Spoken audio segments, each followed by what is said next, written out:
Morning, everybody. Hope you're all doing well. I've been without power for 13, 14 hours, something like that. So, middle of my last stream, I lost power. I apologize. And since then, I've just, I dealt with that by taking a bunch of sleeping pills, and I just now woke up. So, one second, I think that covers everything, don't it? Just gotta move me. I'm sorry, I apologize, I've gotta be here. Alright.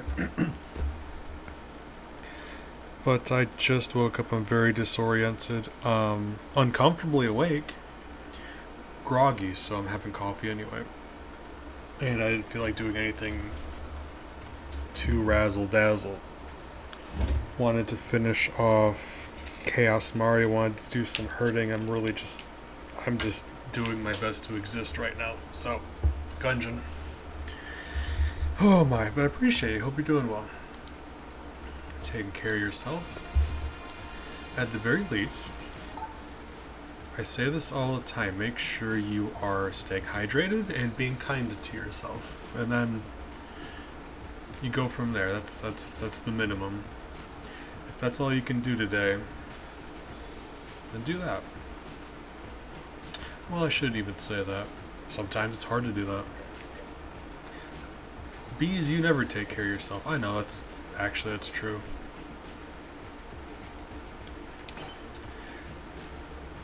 Some days it's all you can do just to get by. That's fair. Just do the best you can. Either way, I'm proud of you. And there's nothing you can do about it.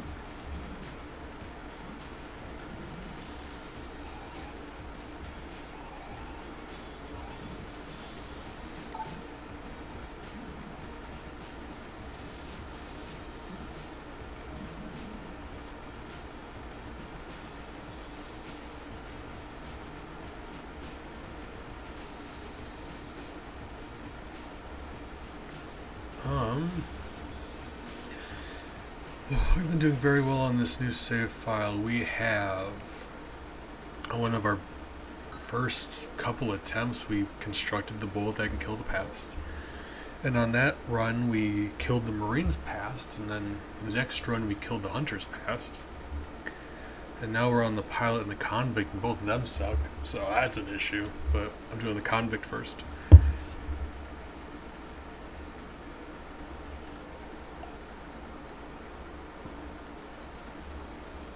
Alright, and we got a lot of money to spend, so. Ooh, okay, there's several nice things here. No, oh well, you know, now we have all the nice things, so. Fine. 12 more money, so I'm about to start up a run and then leave, just so we can buy one or two more things, probably one, I don't know. We've got more money to spend. I like spending it all at once, getting a bunch of things all at the same time. I'm considering next time we make it down to the forge, doing that robot arm side quest, if I still remember how to do it even. We'll see, I'll figure it out, I'm sure. Hey Miles. Come here, Bubba. You don't jump on my desk if you don't want to get picked up. That's the rules. Right?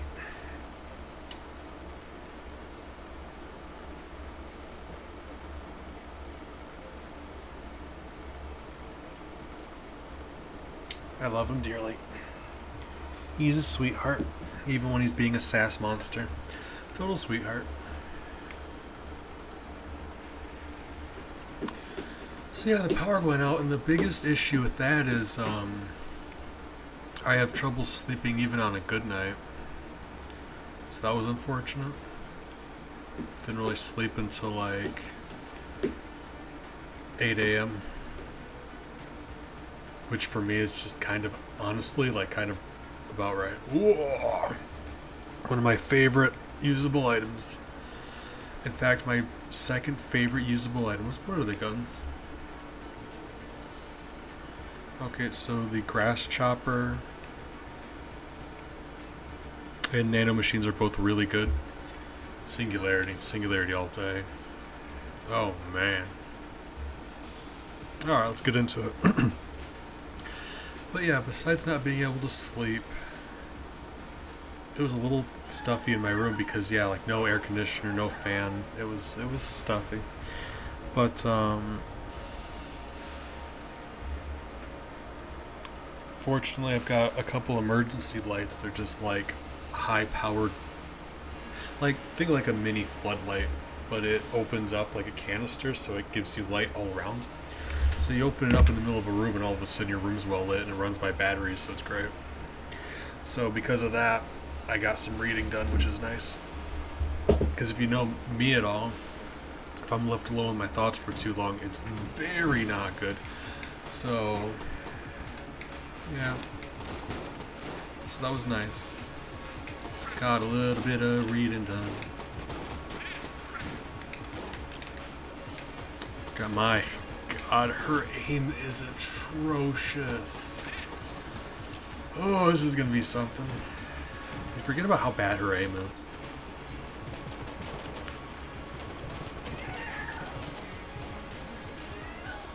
Not sure if we want to go for the obliate yet, but I'm gonna do this just so the option's available to us. Like honestly, I don't mind going through there. It's not a risk thing. I'm not worried about it. And we would get some nice stuff on it. Mostly it's just, do I want to spend 2 keys on it kind of thing. But we'll see.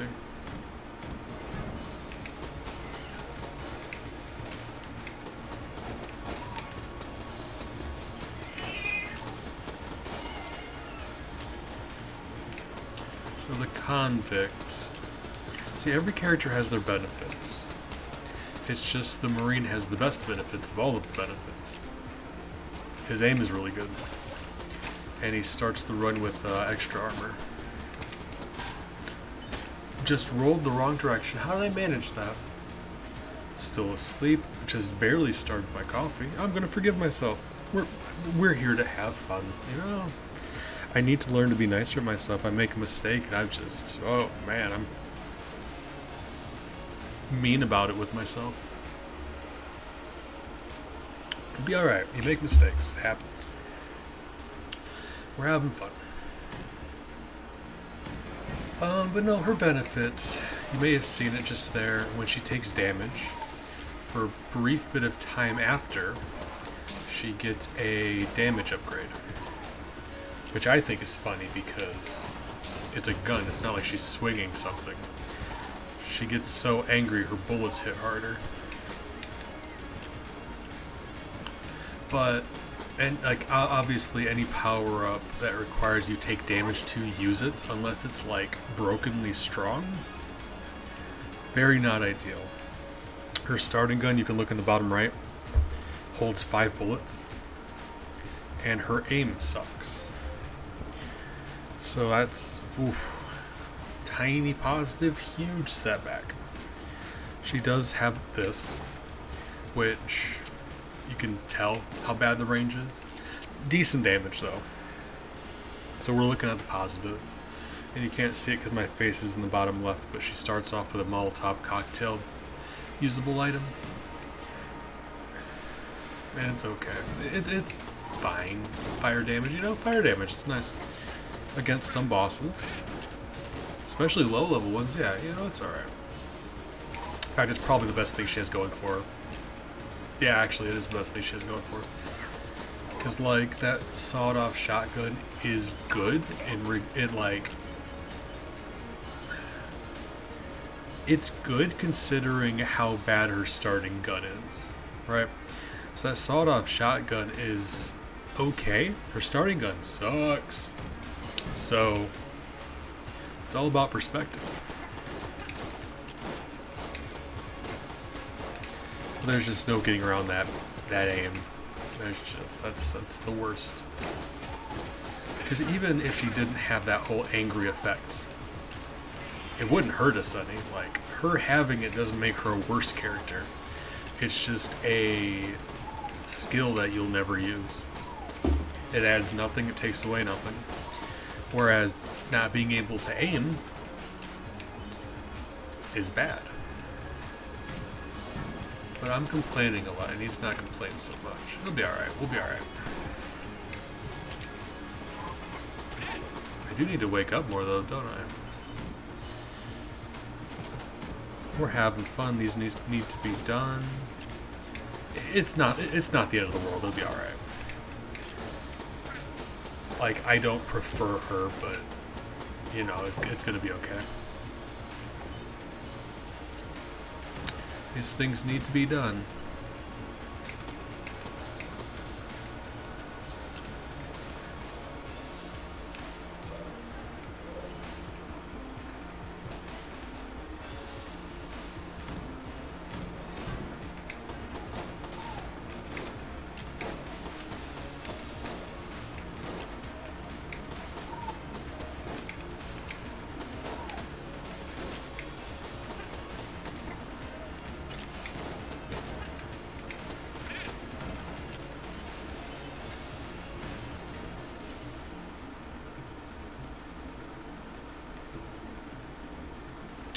Oh. Ooh.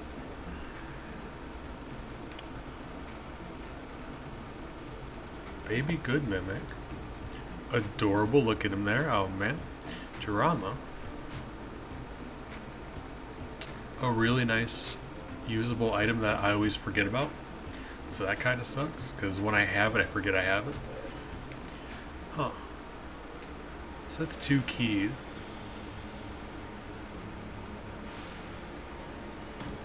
If I did want to get to the Obliette, I would need 4 keys, so that's just not going to happen.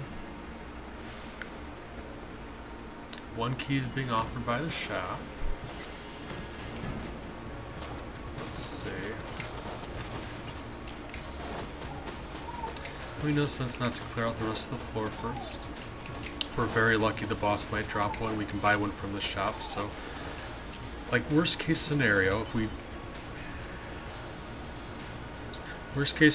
buy the key from the shop, and we can either have both of those nice things, or we can go to the Obliette, which honestly I'm not sure. Then we'd have to. We got 2 green chests though, don't we?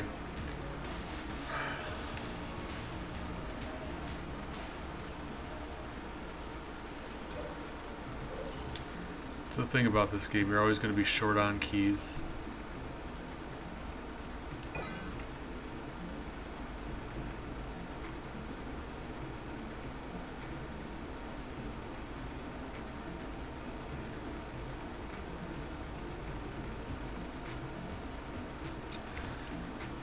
Well, let's open up one of these.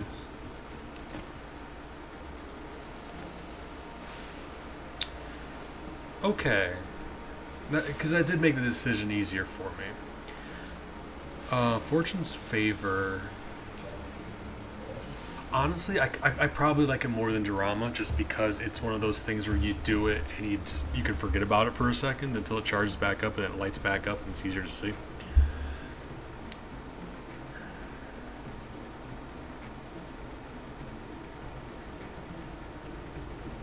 And actually, so you guys can see the bottom left, my items. Little boss, good morning. Hope you're doing well today. I'm going to move my picture to the top right. So you won't be able to, like, no matter what corner I'm in, you're not going to be able to see something, but I figured the map, anytime I'm using the map, I'm going to just be doing this anyway. So at least now you can see. On the bottom left, I've got Fortune's Favor. So when it lights back up, I can use it again. Essentially all it does is it makes bullets bend around me. So if bullets are coming at me, they'll just deflect in the air. Very helpful, because I don't have to manually use it like Dorama, which is... I'm bad at multitasking, that's my own fault. Little boss, I hope you're doing well today. Appreciate you stopping by. Yeah. I mean that. I know that I say those things every time. I mean it.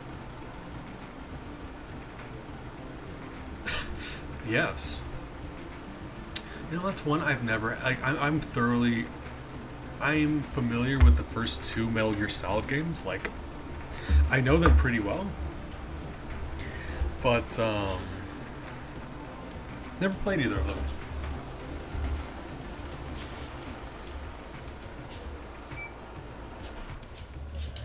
I'm not sure if they're really my kind of game. Might sometime, I don't know. I'm a big fan of PS1. It's my second favorite system, so I was kind of like feeling about going back sometime and doing a whole bunch of like. Because there was a point in time where I did a whole bunch of. Grabbing Baby Good Mimic, by the way. Did a whole bunch of themed weeks. Branded Games Week. I'm still planning on doing a sequel to that. But going back and doing a week of like. PS1. The term hidden gem is kind of overdone, but that's a good way to describe it. Like really good games that either weren't super popular or it's just been a while, so you may have forgotten about them. Gotcha. I was wondering what you meant by that. I'm like, sure? No? Sir? No, that's not right. Haha. What you got? I love PS1 though. When I say it's my second favorite, it's a pretty close second favorite. Super Nintendo, PS1, and then 64. Still up there, like definitively third. But like, I can also confidently say PS1 and Super Nintendo are above it. But like, I don't know. It's hard to tell because 64 has some really good games. The problem is there's like a shorter list of good games, you know? Where PS1 has like a longer list of really good games. Is the only reason. If there were more Nintendo 64 games, I'd probably like that. It would be more difficult. But like, it's the same as GameCube, because GameCube didn't have a super long library of games, but the games they did have were gold. So that's conflicting.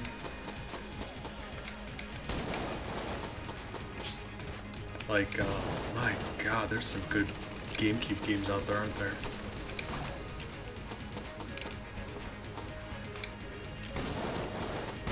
I apologize, I tried reading chat. I need to not do that during a boss fight. I will be right with you, I appreciate you. But also, I'd like to know how far you've gotten in this thing. If you got any further, or if you have any fun Gungeoning stories.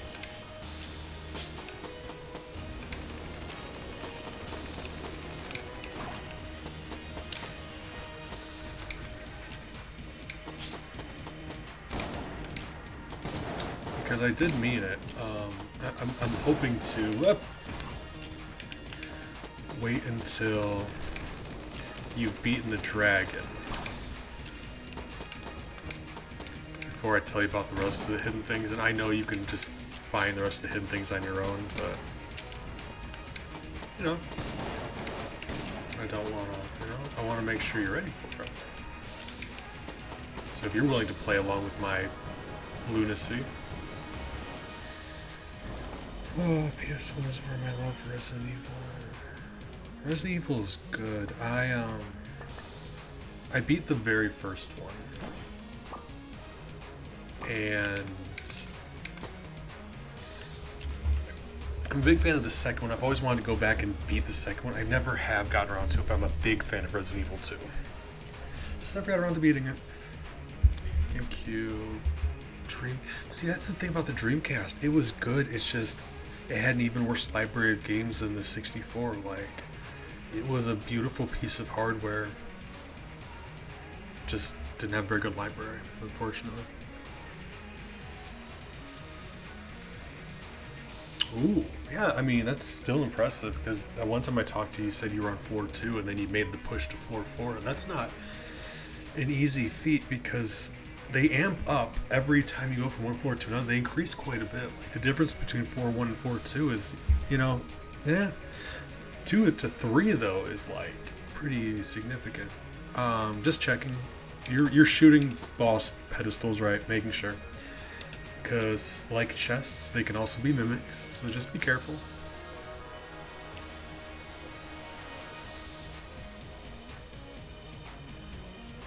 Same as chests, because if you get a look at them, you can tell the top lid will open and close slightly, but the fastest way to find out if a chest is a mimic is just shoot it.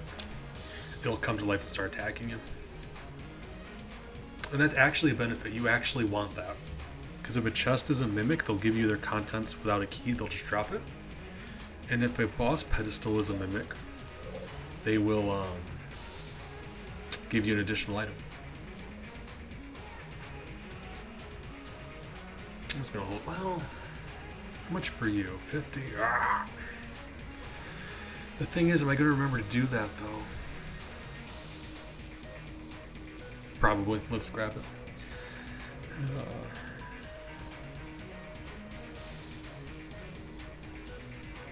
Oh yeah, mimics.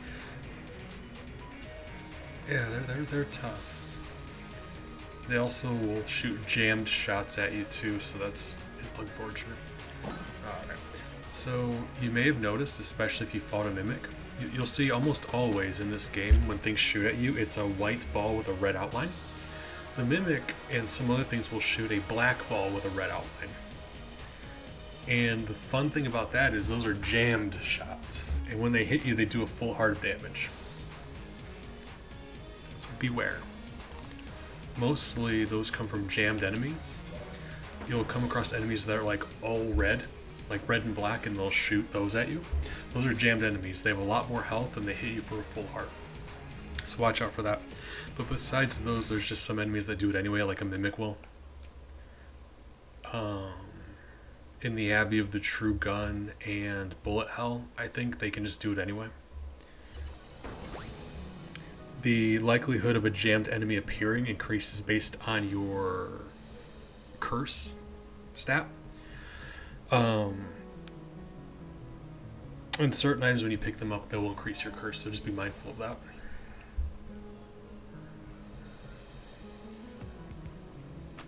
I'm not sure how you manage that. Because the only real hard mode is in the very first room, you know, there's that statue that you spawn in. You can really that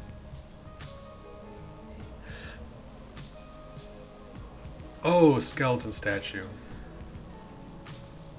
Okay, you scared me for a second, because the statue in the first room, you can interact with it. It'll increase your curse to 9, which makes almost everything jammed and puts you in a really bad spot, because if your curse ever becomes 10, the Reaper spawns and he follows you for the rest of the game and you can't kill him, he just follows you around. He's terrifying.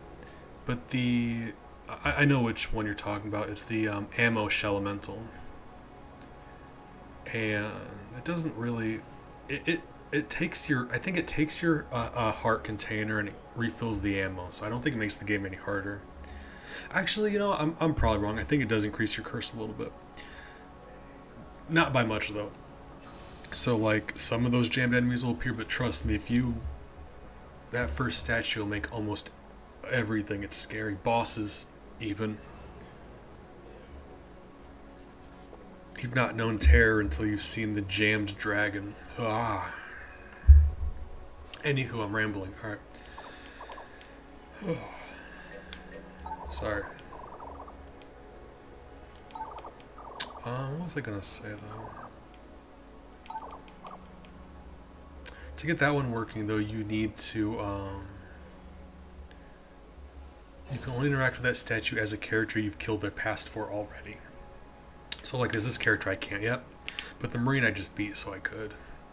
So you don't even have to worry about that until after you beat the past ones.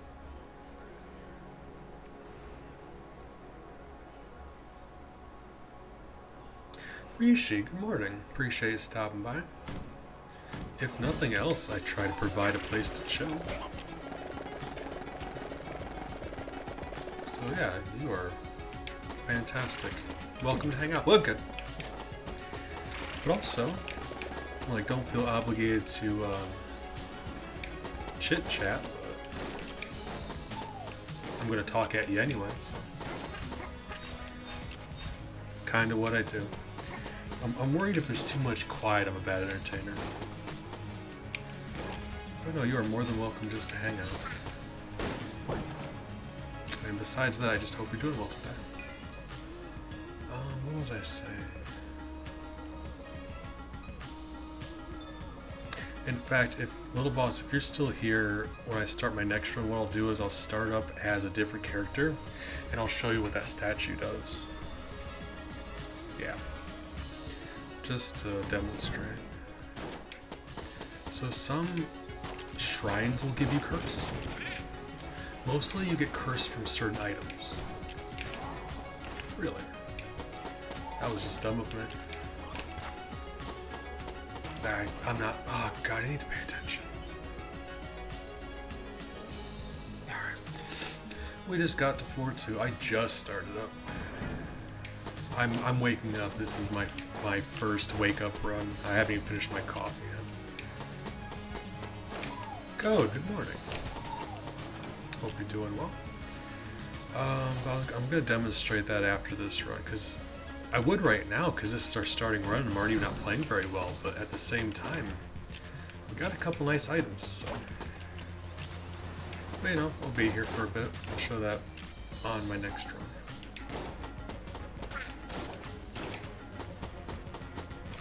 But besides items, some items will be cursed.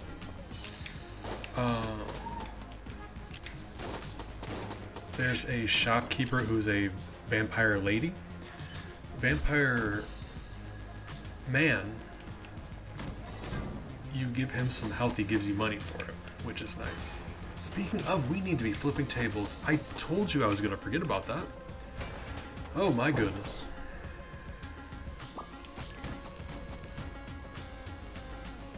Let's go back and do that. But the lady will sell you some of my favorite items in the game for cheap. The trade-off is that if you ever buy something from her, your curse increases. But pros and cons, because that itself is also good and bad. Lovely. So yeah, we're already getting our money back. This is great. Getting it so early is a benefit.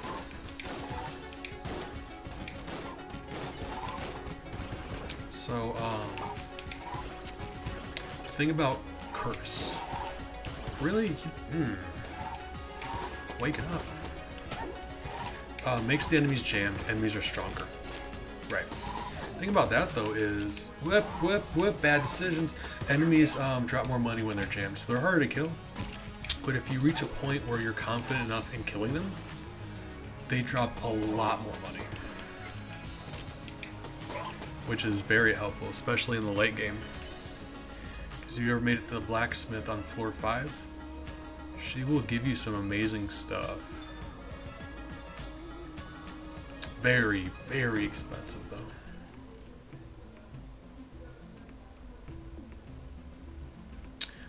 I don't know what it is, but we're being offered some really nice stuff this run, and I'm not sure if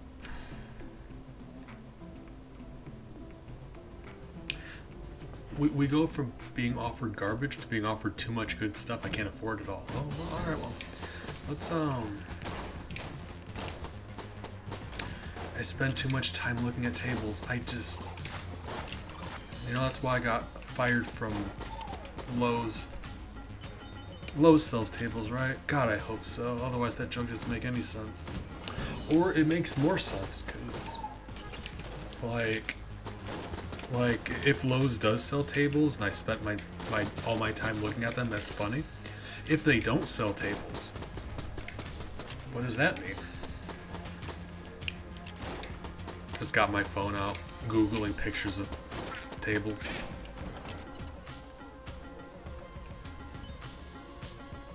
Alright. I do need to wake up though. This guy, they'll flash before they close in on you. You just gotta dodge roll. Same as the hand. Those hands that grab you. When they're ready to close in on you, they'll flash. So just roll. And in fact, I rolled way too early there, but I rolled so early I was actually able to roll again in time, so that was nice. Okie doke. Appreciate it. Hope you get some good rest. And yeah, thanks again for stopping by.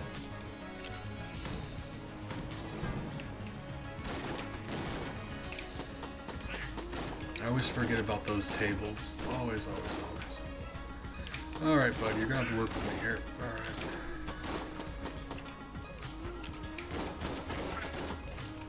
Thinking about that battle standard, honestly. Yeah. The thing is, I do want another key. I could probably afford both though, but like saving up money is also a good idea. Those blanks would be nice because they would help us get master rounds. Ah. Well.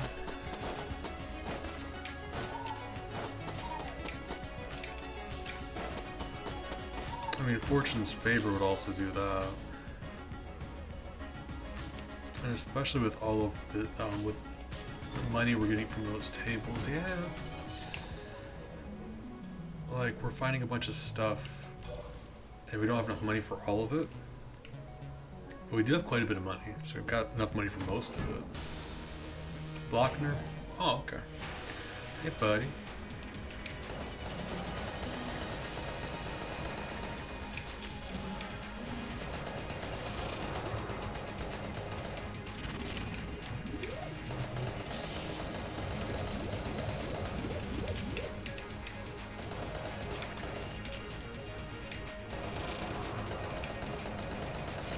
Habit I'm into. Anytime I'm not shooting, whether I'm dodging or doing anything else, if I'm ever not shooting, I'm reloading.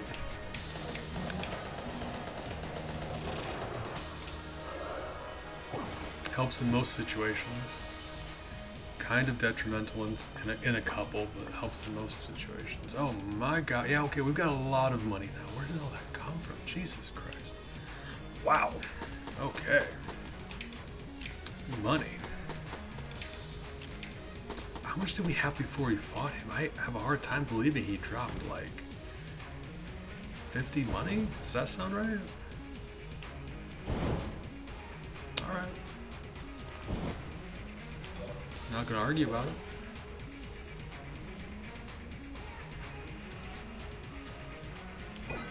Grab a key. Grab a battle standard.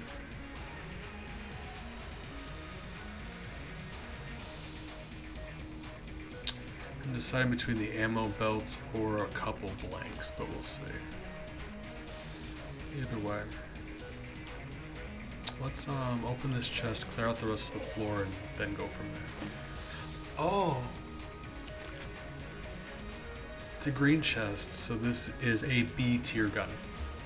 Ice Giant. The thing about Ice Giant though is if you use it right, it can do titanic damage. Like Leonardo DiCaprio and all. Oh my god. Like, Celine Dion's there and you don't even know why.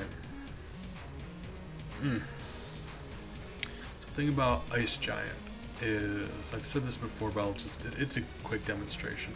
If you hold down the button, you shoot. If you tap the button, you shoot. Depending on the gun, manually tapping it can actually shoot bullets faster for you. But typically they'll still cap out, and it really just depends because some, like machine guns, you're not going to tap faster than they shoot anyway. You're just not. Shotgun, it's not going to happen anyway. Think about the Frost Giant. Ice Giant, I'm going to call it the Ice Giant a lot, bear with me. The thing about the Frost Giant is it can shoot essentially as fast as you can tap. So it's a B tier gun and its damage is nothing to write home about. If you hold down the button, if you spam that shoot button, it can rip into things, rip through things. Just, rip all around things. Just all over things. It's fantastic. It's so nice. I wouldn't mind taking it into the dragon fight, honestly. That's how good it is. We're talking about like damage output. My God, yes. always be mindful. If you see that laser sight, you know there's a sniper. The thing is, though, if you ever know there's a sniper, you're going to want to give them a quick peek. Because you see this sniper? He doesn't have sunglasses on. Some of them do. So when you know there's a sniper in the room, you're just going to want to find out real quick whether or not he has sunglasses on. And that matters. Because they behave differently. Snipers with sunglasses, they'll shoot at you. It will hit the far wall and it'll rebound on you. So you might think you're slick dodging the sniper shot, and then it'll just hit you on the rebound. So the best way to avoid that from happening is to know what's going to happen. So give them a quick peek, see if they're wearing sunglasses. All right. And we continue. Is there any tables I missed? Probably. Maybe. I don't know. I need to pay, because I never pay attention to tables in this game. I never use them in combat, like twice ever. Hey, we got ourselves an ammo elemental. I believe you trade 1 heart container for, well, it'll refill the ammunition for the gun you've got on you. Ooh. You like these guys. Anyone who gives you free stuff.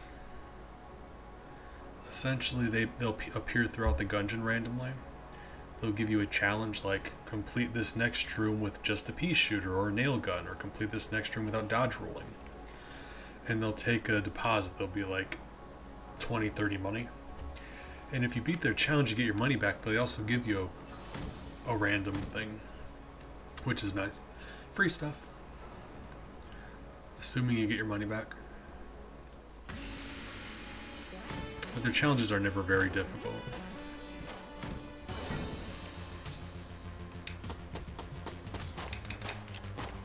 And anything in this game that will give you free stuff. If something in this game gives you free stuff, it automatically becomes your best friend.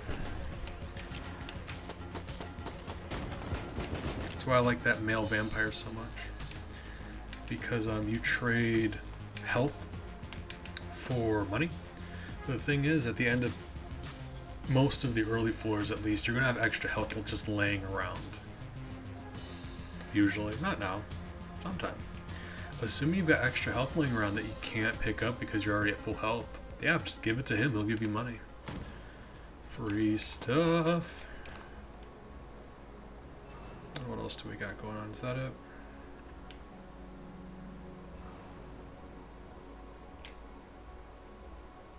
Happen to have an extra key. Okay. Nice. So you'll see here I've got 2 wolves now. Because Baby Good Mimic will turn into your other familiar. So if you got another familiar, Baby Good Mimic will just turn into it. So we've got 2 wolves, but the thing about that is that my battle standard makes both of them stronger. So we've got 2 beefed up wolves following us around. And if nothing else, that's metal. What do we got for money? 50, 70, 42.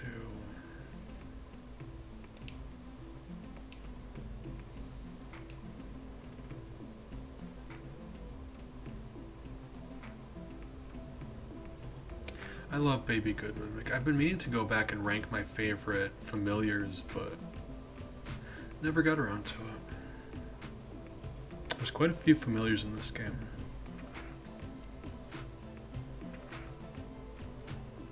And if you were there for that, this is the same wolf that appears for the Hunter's ending boss fight.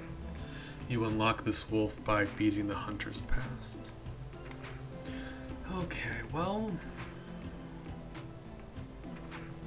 like, I know this is probably going to be the better option. And we already have 3 blanks, right? Yeah, we've already got 3 blanks, and I've got Fortune's Favor. We'll be alright. Okay, appreciate it, Owen Miles. If nothing else, thank you for stopping by. I hope you're taking care of yourself. I hope it straightens out for you, but if nothing else, I appreciate you just for stopping by. Alright, let's do that. And then one of those. Yeah, we'll be alright. We've got, like, as much as I don't like the convict. We've got some nice stuff going on. Like, considering we're only on the second floor, yeah, look at our stuff. Okay, yeah, we got some nice stuff going on.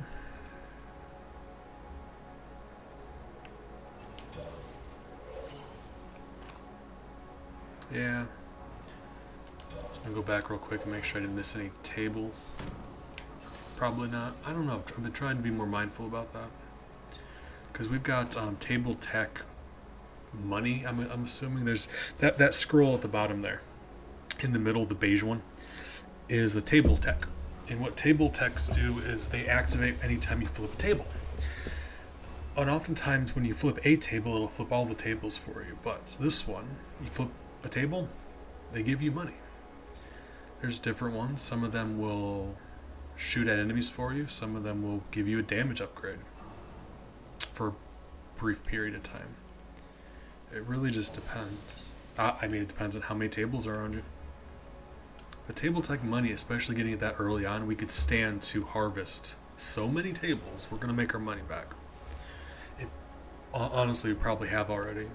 We're close. Well, we're close too. I'm rambling. Ignore me.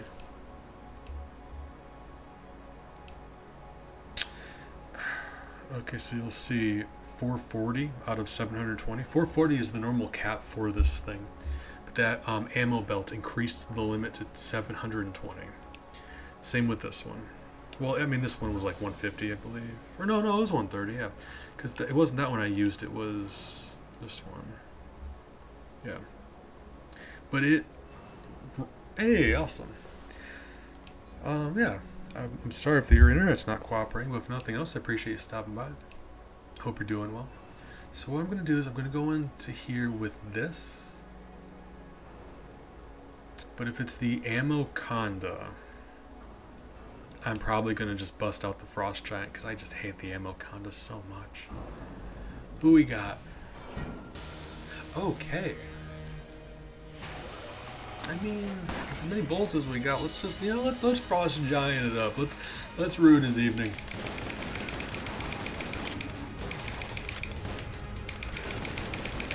And look at that damage. My God, look at that. It helps that both of our wolves are like gnawing on him right now.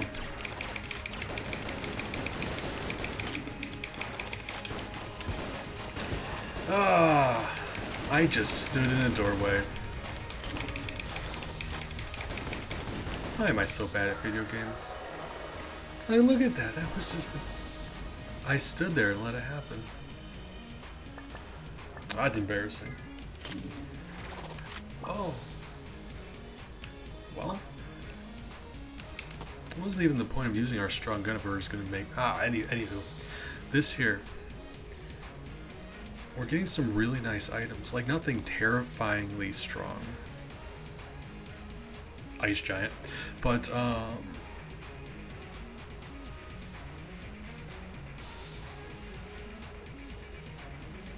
this thing, is also the item you get from beating the Marines past. It increases your range. Or your accuracy, rather. Elden Ring. Hadn't heard of it. I hear they have got a lot of commercials, though. Apparently. What kind of game is it? Because it sounds like one of those, like, just... There are so many companies making just generic, stock fantasy games now. They just all blend together. There's just like a slurry of generic fantasy games floating around. Have you tried Raid Shadow Legends yet? God, I'm so tired of Raid Shadow Legends. Oh, from? No, I know From Software, yeah. I probably just put my foot in my mouth then because they make good stuff. Like any commercial you see over and over again is going to be irritating, but they do make nice stuff. If nothing else, I probably do need to shut up about it.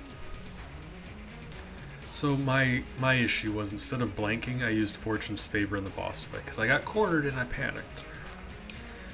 Because they've also made Sekiro, and that's one I've been wanting to play for a while. I just haven't.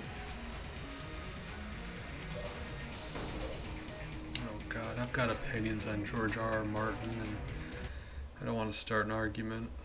I'm too tired to start. I need more coffee. In fact, you know, we're all adults here. We can handle having different opinions. I never phrase things in a way, like, even if I don't like something, I'm not gonna like tell you can't like it. I'm just, you know, let you know my opinion on things. See, George R.R. Martin is a good storyteller. He's great at world building. Bad writer. If you asked him to create a story in a fantasy world, he would make one of the best ones. Ask him to write it down on paper? No. When it comes to translating his amazing worlds into words, he just doesn't do a very good job. In my opinion, I could be wrong. You might disagree. That's perfectly valid. You read Shadow Legends. Yeah, it's like... Oh god, I just... Ads. Oh, ads. Ad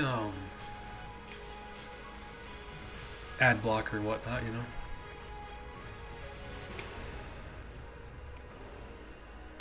So, for the most part, I don't deal with those.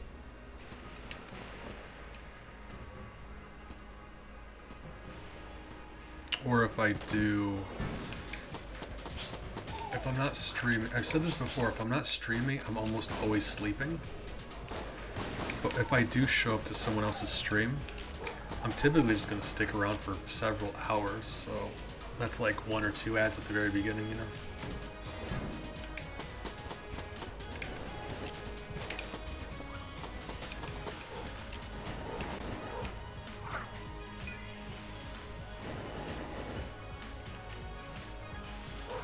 Ah, okay, yeah, that would do it.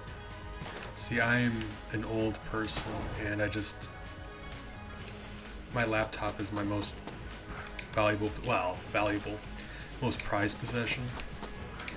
The object I value most. I really need to stop taking damage though, don't I? Yeah. I've got 2 wolves, I can play more defensively, why don't I?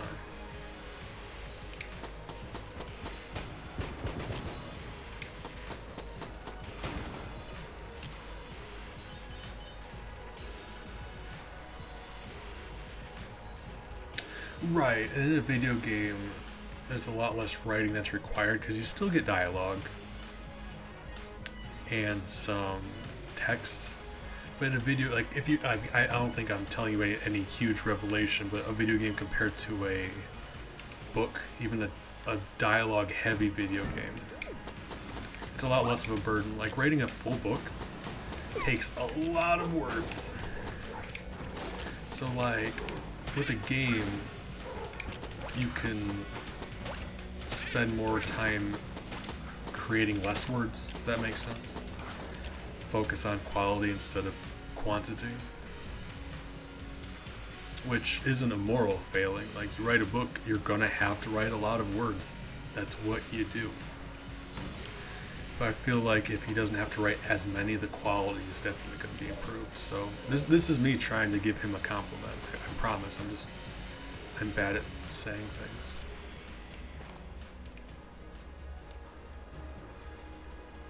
Okay, I forgot to check the rooms for tables. Were there any tables? Let's go look for tables.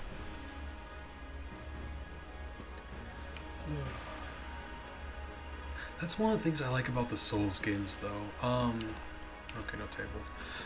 They have a really rich story and lore, but it's not in your face. Like, if you care enough to go out and find the pieces and, like, put them together and, like, look into it and find out more, there's a really rich story there, but it's not in your face. It's there if you want to find it, but if you don't care, you can have a perfectly good experience without learning anything about the universe that you're in. I love that.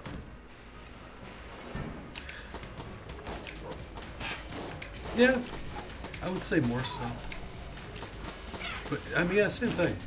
Because that is the gist of Breath of the Wild. You can go straight from the starting area to go fight Calamity Ganon if you've got enough bravery to do so. But throughout the game, you're getting memories back, you're learning stuff, you're just, yeah. So that's actually a really good example, yeah.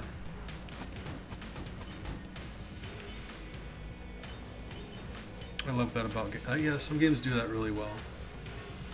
And it's a really fine balance because, like, saying you're putting out a game where people have to actually look to find the plot, you're walking a tightrope there. But it's also a benefit because I've known a lot of games that are really pleased with their own story because, like, yeah, you spend that much time making a game, you're happy with your story, you want people to see it, you think it's good. Not everyone's going to feel the same way, and if you got like walls of text, you know, that's a little off-putting for some people.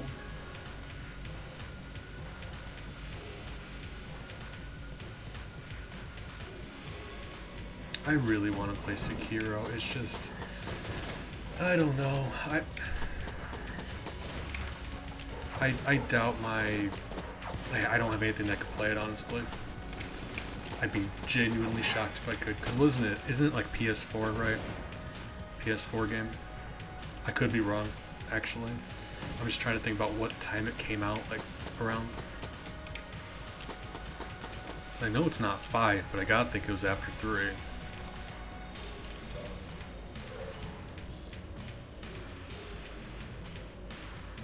Naboris. Was that the camel? Naboris. I don't remember their names. I apologize. Okay, yeah, I have a PS3, so I can't play it anyway. Explains why I haven't. Considering doing Dark Souls on here sometime though. Well, like everyone does Dark Souls, you know. Okay. Oh my god. Oh god, you just gave me some... I had repressed memories of that boss fight you just unlocked. Oh my god. I hate that so much. I spent like 2 hours in that boss fight because I could not figure out how to hurt it, and I refused to look it up. That is the worst. Yeah, okay, yeah, no. I agree. Oh god, I agree. I hate that boss fight so much. There's,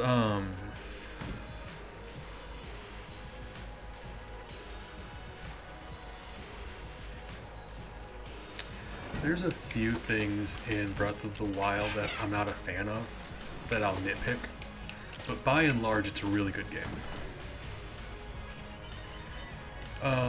The things I nitpick aren't like terrible things, they're just, you know, less than ideal things I would change, you know, little tweaks. That boss fight though, my god. Oh. Agreed. Oh, breakable weapons are the worst, and I hate them, and they need to go away forever. That's one of those things I would change. Or at the very least, have like a base weapon. It can even be a weak weapon. Like in this game, you see I'm using the starting gun. It's weak, you got infinite ammo. Mega Man, starting gun, weak, infinite ammo. Why can you not have a weak starting weapon in Breath of the Wild that doesn't break? Like, it doesn't have, like, it can be a really weak weapon. Just anything. I hate breakable weapons so bad. Or, like, the ability to fix them even. You got a really good weapon and it's about to break, you're just, that's your reality now, you just have to live with it. That's unfortunate. If you were, like, breakable weapons make equipment feel so much less important. Like, oh hey, it's the bullet. Here's the bullet. Okay, so, right, but there's a certain, like, balance because you want games to be some realistic, but not entirely realistic. It's the reason why if you had to pause every 5 minutes in Breath of the Wild to make Link eat something or else he dies, that's realistic. Still not fun. So you need to balance realism and fun. But, you know, that's my opinion on that. Your opinion is also absolutely valid. So there's realism, like gravity. Is realistic. Stuff like that. Weather making things slippery, realistic, fun. Item maintenance. My god, it just adds so much like busy work to the game, and as a reward, really powerful weapons are really cool for having a reward. It's fun. As a gamer, you like having better, cooler weapons, and then just having that weapon break. Just really disappointing. Anywho, little boss, because I know you just started this game. He's not going to appear for you until you've beaten the past at least once, but you'll see this bullet running around. He's got a gun, and he's got actually he's wearing a little red cape. You see him on the left there? My wolves aren't going to attack him. He isn't going to attack me. If you kill everything else in the room except for him, and you wait a little bit, he will disappear. So just be mindful. Keep an eye out for that cape. Don't accidentally kill him. See? There you go. He disappeared. So the benefit there is if you do that 5 times, if you bump into him 5 different times and he disappears, like you don't kill him. Like you can kill him and he'll come back. But if you spare him 5 times, you unlock a special character who's the best one in the game.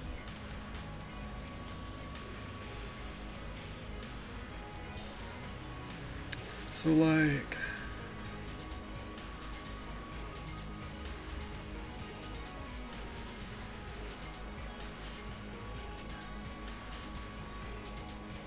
I like... Because that's the thing about the Master Sword, like... The Master Sword doesn't break, you have to recharge it, but that itself is kind of weird to me. Like, getting the Master Sword isn't like an easy thing to do, you have to work at it. So like, can you just give me my sword as a reward? Like, I worked hard for this. Do I have to recharge it every few minutes? Really? Can't you just let me have my really cool sword? Just, I don't know.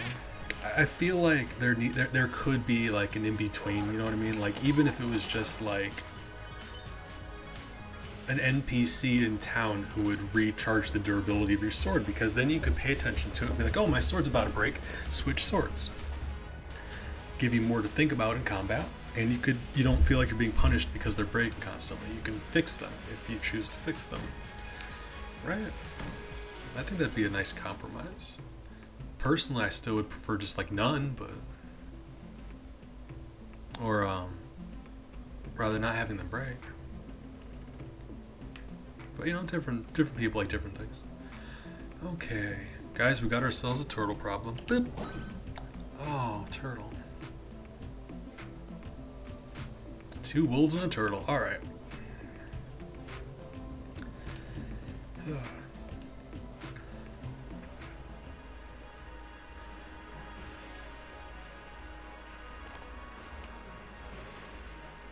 Alright.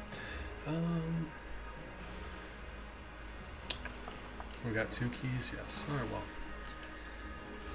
Be mindful of that. Don't have very many guns, actually. So the next on our wish list is we're kind of wanting some guns.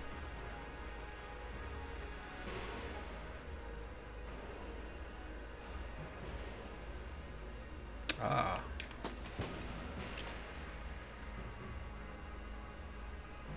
But at the same time, can we agree that a thing in a game doesn't stop being bad just because the developer couldn't fix it? You know what I mean? I'm not trying to sound mean, but it's like whether or not they could fix it, it's still not great. Or, you know, you might disagree. You like durability, from what I hear, and that's perfectly valid. But my stance on it is I'm just not a fan. That's fine. That's why we got so many games. There's a variety. And I like that. That's good. That is good. We live in an era where there are just so many different games. You can just about always find something that you're really into.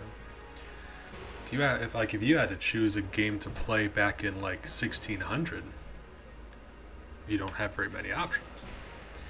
You're either going to do throw rocks at people or die from the plague. Those are your options.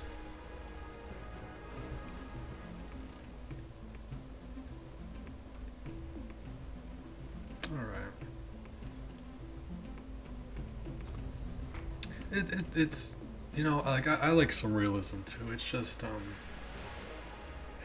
I feel like especially with Breath of the Wild, the way the shrines work, they all give you those soul balls, and those are where you get your health from. So it made the jump where side quests don't give you your health anymore, they give you money or equipment. So having the equipment they give you break is just kind of mean, I think. If not, I think it'd be, I don't know. Like I said, I don't, if it were up to me I would change it, but I don't think it's like a deal breaker. It's still a good game. Alright, what we got? Alright.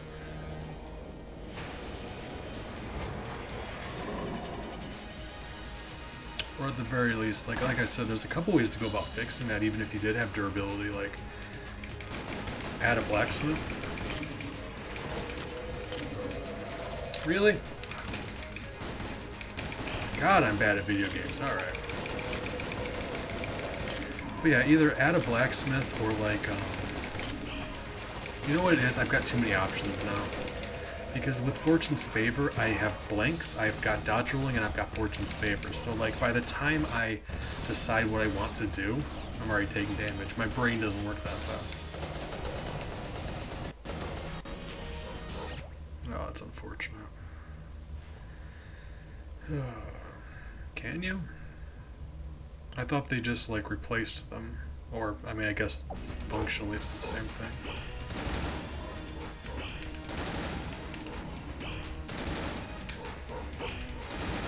Oh, I mean, to be fair, it's been a while though, so that might not even be true. It's been a while. I say completed. I completed Breath of the Wild's everything except for the Koroks because, my god, Nintendo needs to chill with collectibles. They really do. Because, like, between the Koroks and the Power Moons from Odyssey, they got a little carried away with them collectibles. Oh, man. Oh. So that's an option. I think another solution, or maybe both, actually, would be, like I said, having a nice starting item that's... It could be weak. It could be a weak item. Just having something that doesn't break so you're not, like, completely without items would be nice.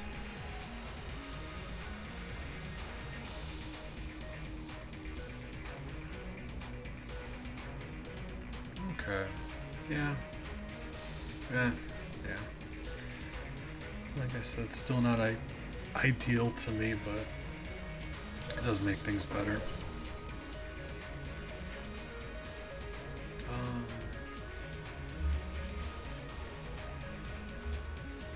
Let's see. I was talking about something before.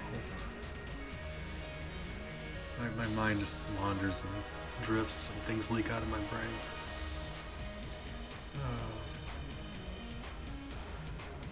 No, maybe. Nothing important. Alright, well. Yeah, I don't know what I was going to say. Okay. I was going to say something about, I was planning on doing Dark Souls on stream, but everyone does Dark Souls, so I wanted to do my own take on it. Like, I know right now I'm doing Gungeon regular, but for the most part when I play a game I try to have, like, there be a challenge or something interesting going on. Like Pacifist Mario. Not sure when I'm going to start it, but I'm doing Sonic the Hedgehog, and I've been working on my emulator so it will do, like, not just multiple times speed, but like 8 to 10 times speed, which I think would just be hilarious. So I'm looking forward to that. And this is the part where we're a little worried because we don't have very many guns. We've got increased ammo capacity, though, and our wolves are going to do quite a bit of damage. So if we're ever in a situation where we can hide and be safe. Wolves. Also, bees, you gotta get better playing games. See, the trick is to stop taking damage all the time, if you're able.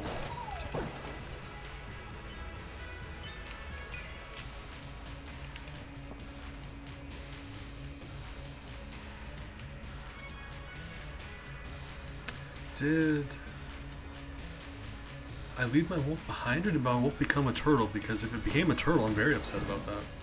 Okay, good. I was gonna say, if my mimic became a turtle, I'd be miffed.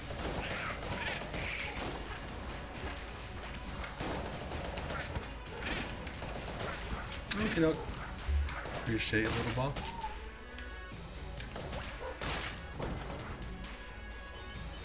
There we go, beautiful. Looking for that more ammo, because with increased ammo capacity, that's really only as much ammo as you find. It's probably a terrible sentence, but here we are. Gungeon, never heard of it. Is that one of those video game things? I hear they're just a fad. Probably.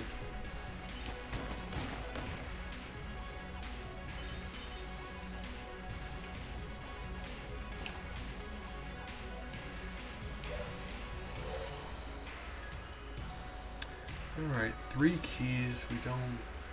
Well, I mean, we don't know what kind of chest we're going to bump into yet, so let's stay hopeful about the whole thing. Going back just to make sure I didn't miss any tables, because I keep forgetting to check for tables. Okay, we're good, great.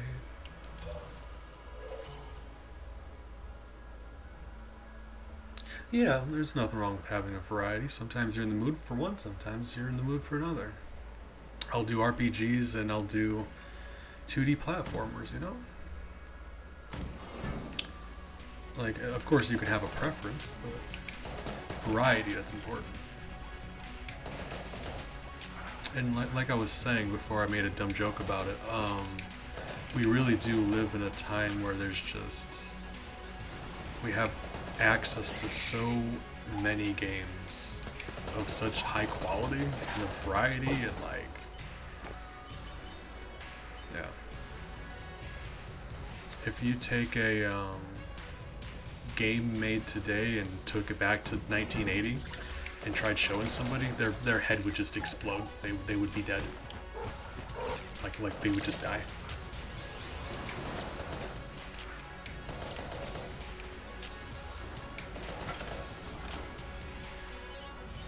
I need to stop taking damage.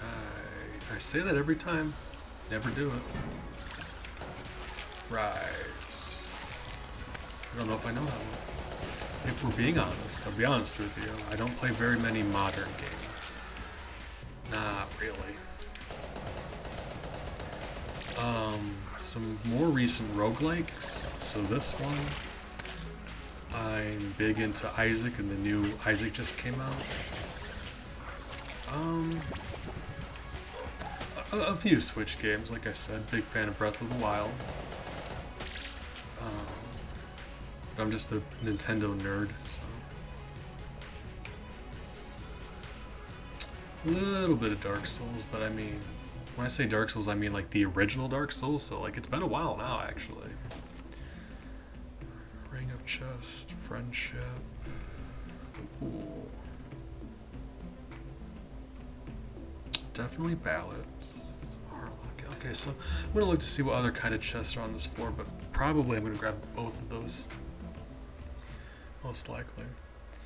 By and large, I play a lot of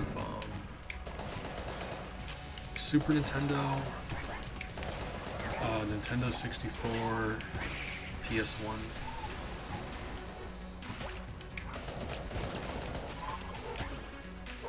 Super Nintendo, PS1 are my favorites, but you know, I play a lot of 64 on stream. They're just fun games.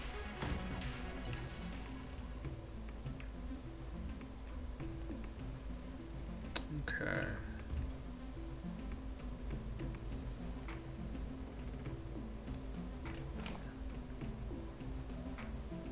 So there's 2 keys in the shop. That's actually tremendously helpful. Assuming let's see how much money we can get on this floor. Clear some more out first. I say that, if nothing else. No, we can wait. We will wait. We will wait. I need to be more patient about that. See what... Oh my! See what all your resources are before you start using them, because my luck, you use a key and then you find a chest you really want to open, and it's just no reason not to wait a little bit. Unless you're in an emergency, you can wait. If you're in a bind where you need something now or else you're gonna die, yeah, it's fine, but you know. Hey, good morning. Appreciate you stopping by. How are you today, friend?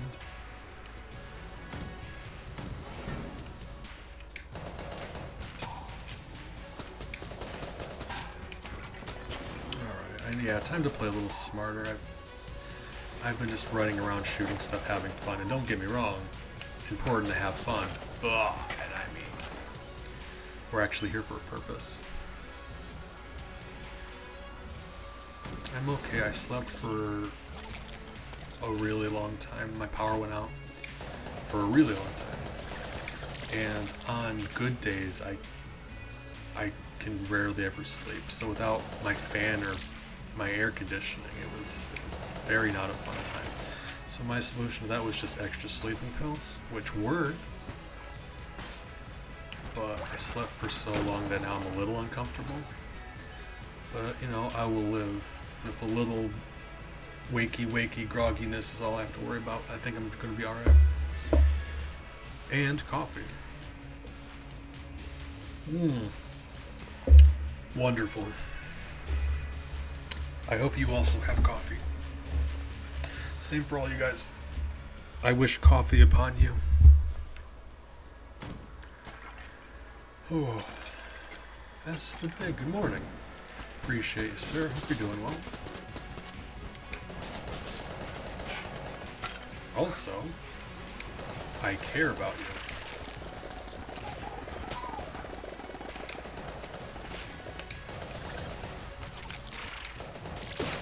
Whoa.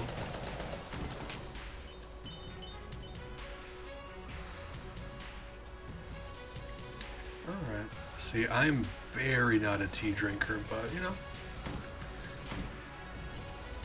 The important thing is that you have a drink you can enjoy. I'm not the one enjoying your drinks for you, so as long as you have a drink you can enjoy and you enjoy it, that's what matters. Alright, found the cell creep. There's going to be at least one more chest on this floor, though. There's got to be. See, in all honesty, like if I'm talking about drinking something for enjoyment, hot chocolate all day, any day, just always. Really? Alright. Oh, there was one. There was a brown one we destroyed, right? Okay, so that, yeah, okay, never mind. Because there's always two. Okay, so like if I'm talking about just enjoyment, coffee. But, opposite of that, hot chocolate. Hot cocoa, and I make it extra chocolatey, extra rich. For me, coffee serves a function. Like, as old as I am now, I'm getting older, and I find the older I get, coffee makes me feel nice inside. Like, I don't enjoy it. It's bitter. Like taking a shot of medicine.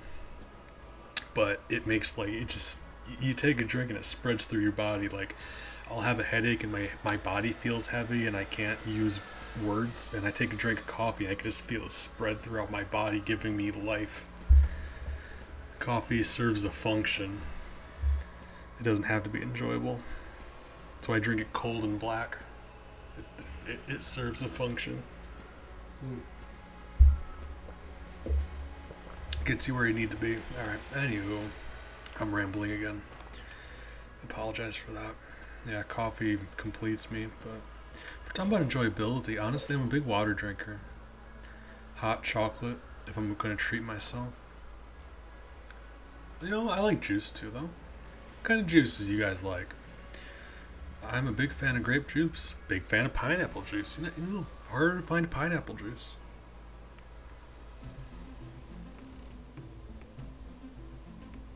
Trying so hard not to make the joke I want to make big, but you're killing me. Oh my god. I appreciate you. We're gonna grab the ballots and heart lock it. I'm just not a fan of apple juice. I do not know why. Because I love apples. I love apple cider. Apple juice, I don't enjoy the taste. I do not know why. But like I said, the important thing is that you guys have things that you can enjoy. That's what matters.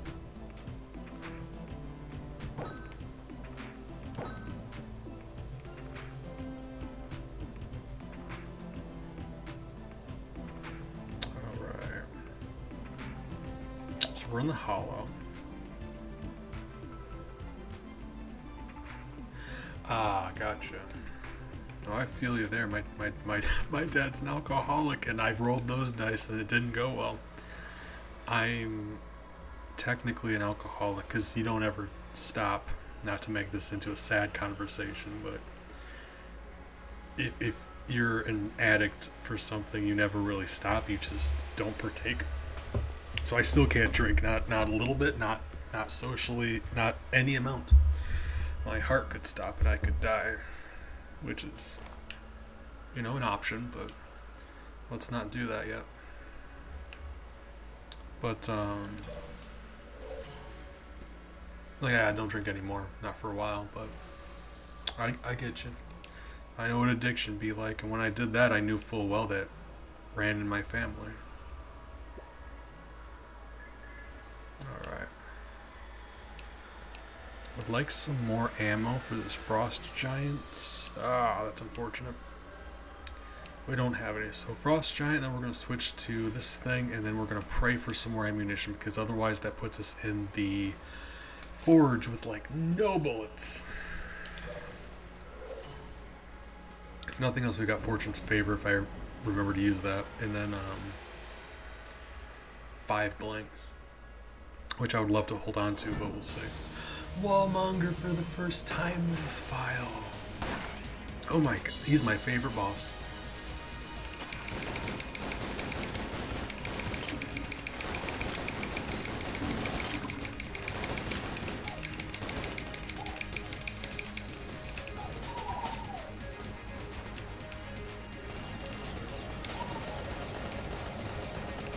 Oh, I wasn't even able to shoot at him for a few seconds because I was trying to switch my gun, and paying attention to all his shots is an ordeal.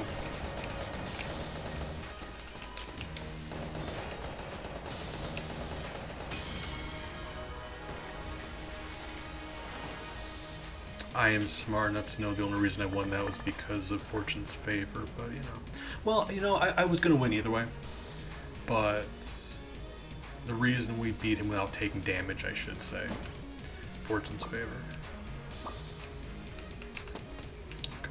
Guys, we got some bees.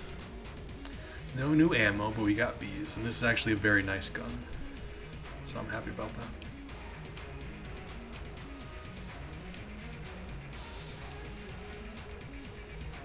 Beads? Yes, beads. I meant to look up to fix that, but I can't yet. I forgot yet, rather. I haven't yet, I should say.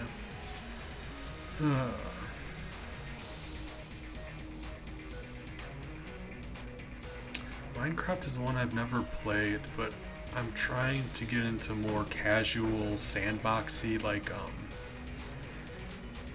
games where you set yourself goals, you make your own projects, and you have relaxed fun, Dark Witch of Dream, thank you for the bits. I appreciate you. And I hope you're also having a good day. It's nice seeing you from time to time. Good friend that you are. Exactly, smiley face to you too.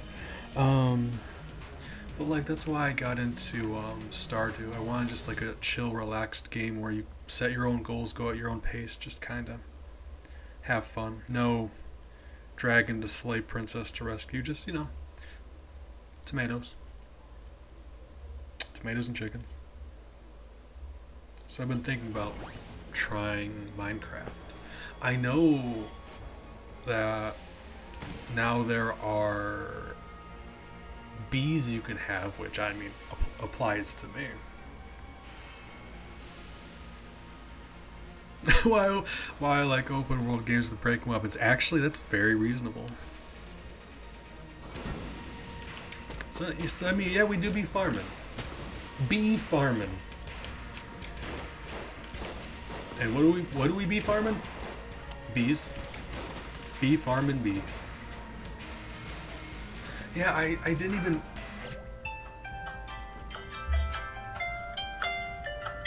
Said that for an hour later than I meant to. My bad. Either way, here's your whip. Reminder. Whip. Yeah, I didn't even know that bees were a thing on there until I was watching, it was either, I think it was Weird Boy. She was doing, a bit of Minecraft on stream, and, like, she just straight up had some bees.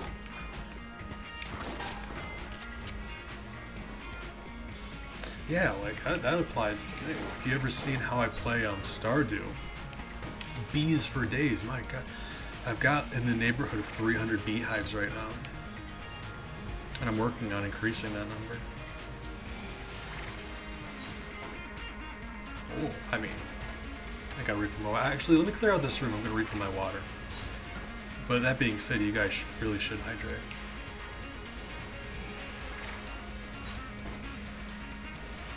Are my wolves hurting him at all? Because he's still here. Buddy? What is even happening up there? Hold on. How are they not? How is he not dead yet? All right, let's investigate. Wolves, what are you doing? Wolves. Eh. What the? Why am I? Stop taking damage, you walnut! Oh, why am I like this? That was thoroughly embarrassing. You just lost half your health against one enemy who just couldn't even hit you if you stood behind a wall. You know what it is? For whatever reason, wolves can't hit him. Weird. Or just some kind of bug. Anywho, I'm about to go get some water, refill, so brief intermission. I'll be right back. You all hydrate too, please. In fact, hold on.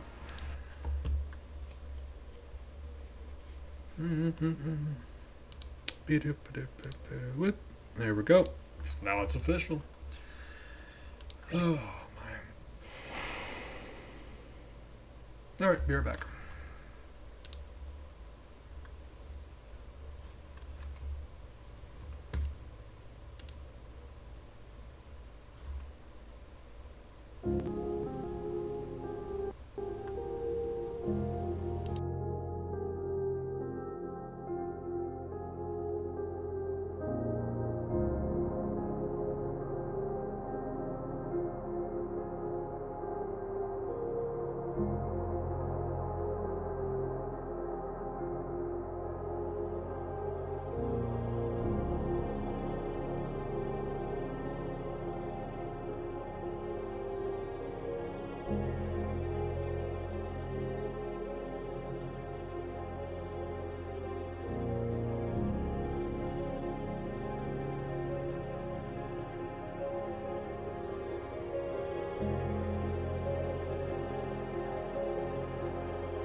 Okay, see, as tired as I am, I caught myself being rude, so I apologize. First wolf since KO.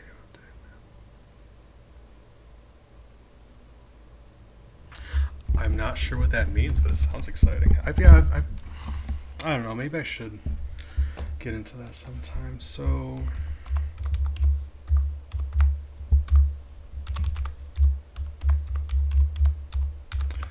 shout out to which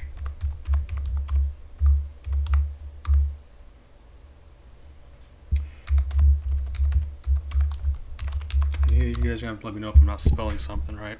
And shout out to Little Boss Gaming. Actually, you know what, Camilla, you do too. So excuse me for a moment while I try to support my friends. I value you guys, and you also stream, so, you know, I want to give people the opportunity to follow you if they want to, you know? Because they should want to. If not, no worries, but, you know, the links are there if you want to, you know, do a click on them. Anywho. So that's, like, yeah. We do be supporting each other around here. Care about you guys. It's not like a big task to drop a link to your friends every once in a while, you know, like.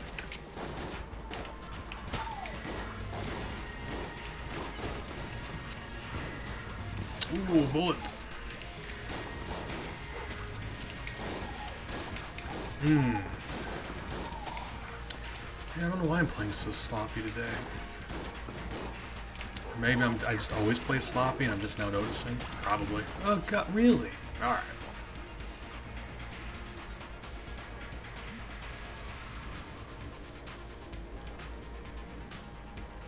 Smashed to pieces, that's not fun at all. Don't do that. We probably should have filled up this thing, but assuming we do get to the dragon, I'm gonna need this ice giant. Yeah, like that was very, very not my kind of game, honestly. Never got into Harvest Moon, never got into Minecraft. Couldn't get into Stardew for a while, and when I got into Stardew, I really got into it. So I'm trying to expand my horizons a little bit.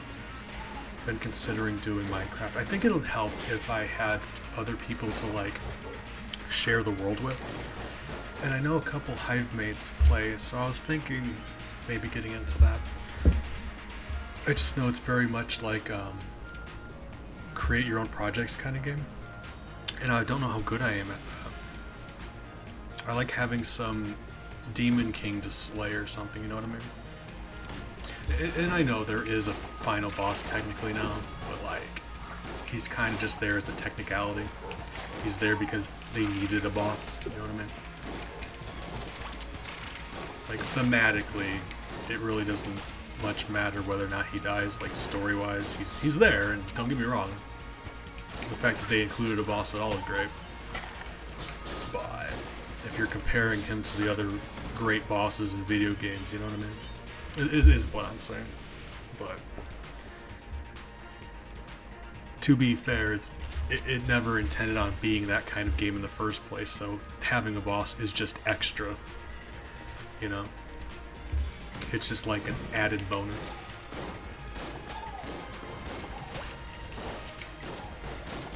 Because it's very much not that kind of game, and it focuses on, you know, the open world, having your own funness, which is great. I don't know, it's something I'm thinking about. It's not very good at giving myself projects, and I'm also a short attention span. Anything that takes longer than like 10 minutes to do, I just wander off. It's terrible. I'm just wandering around. People lose track of me.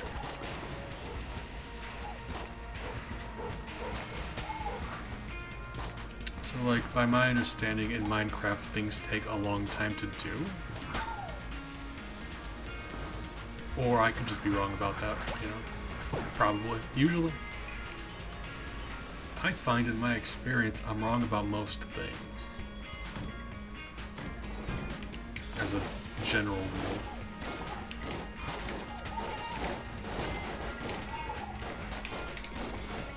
Hey, I'm waking up a little bit.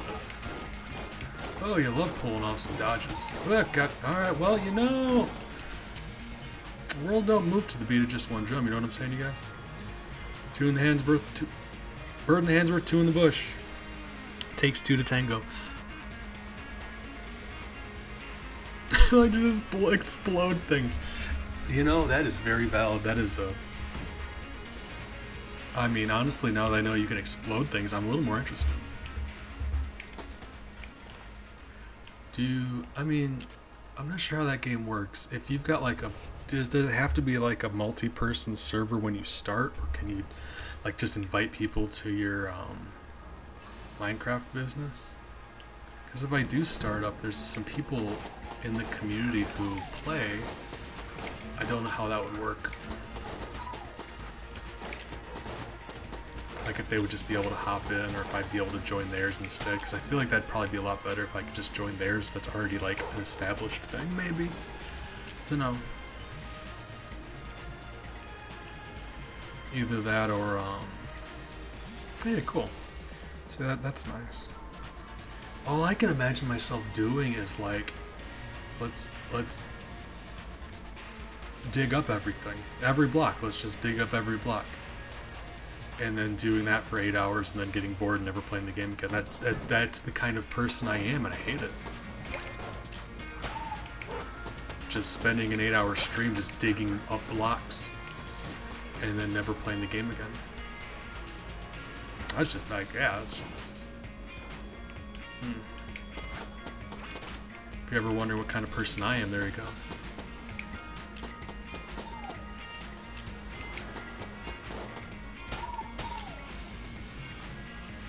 I don't know.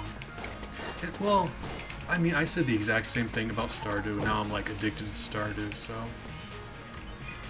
you're absolutely right. I should give it a try and just see. No reason not to try. Gotta try stuff. There's a lot of stuff out there. You never know what kind of stuff you like until you try it.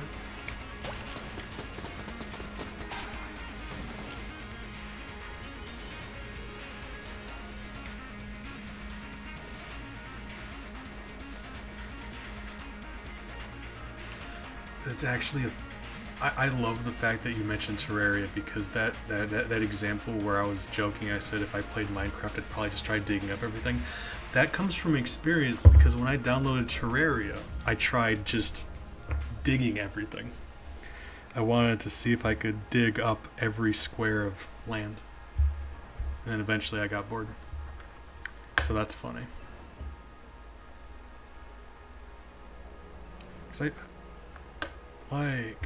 Cause yeah, I mean, like they're basically the same game, just one's like, am I wrong? There's one 3D and one 2D, because Terraria is very much like 2D Minecraft, right?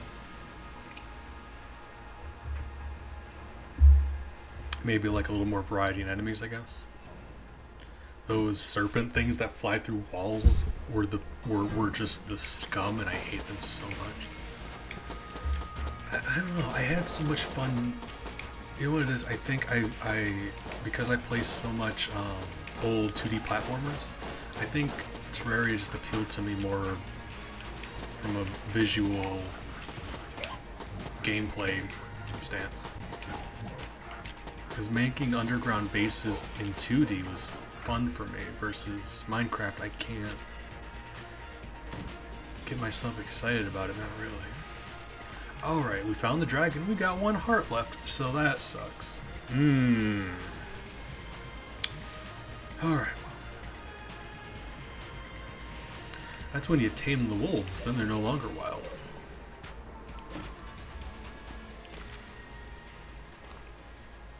Alright, so 151 money.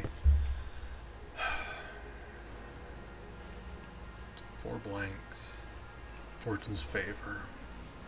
Oh god, it would be spicy, but if we fought the dragon right now, we might be able to manage. The thing is, though, if nothing else, I do need to find the blacksmith anyway to get the bullet. So we may as well just hope she has some health or something.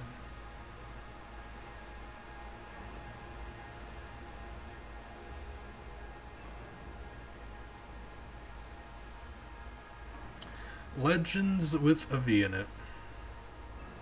Legends? Yeah, that's Legends with a V. Good morning. Appreciate you stopping by. Hope you're doing well.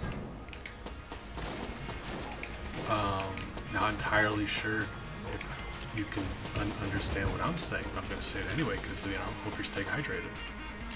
Just in case. That's important.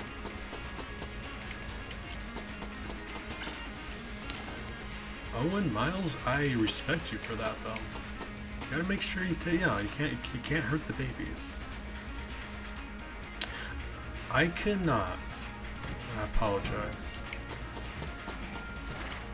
I'm one of those monolinguists. Oh god.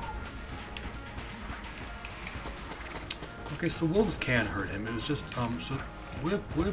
No, no, I died to lag. I had so many blanks left. You saw that, right? The game froze. Oh my god. That's very upsetting. I died with 4 blanks on me.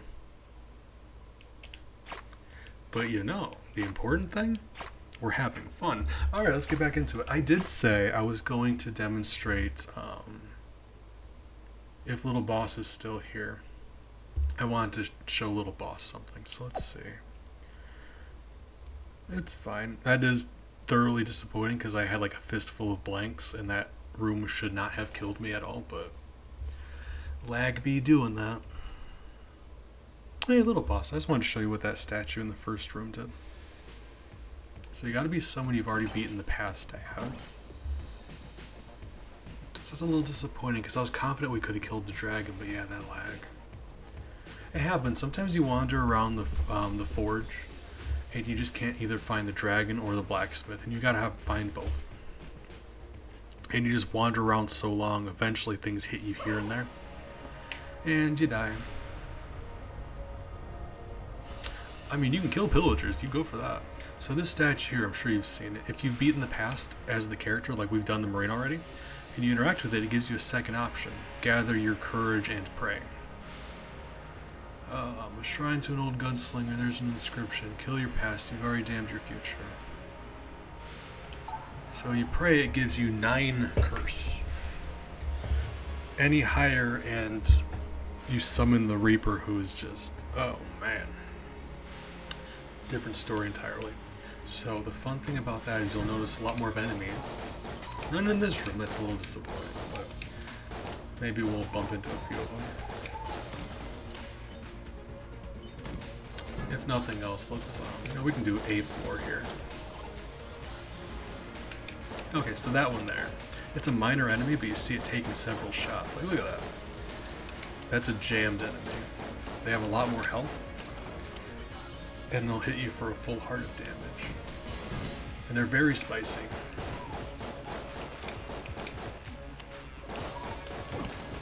But the thing about them is they drop significantly more money. There's a mimic.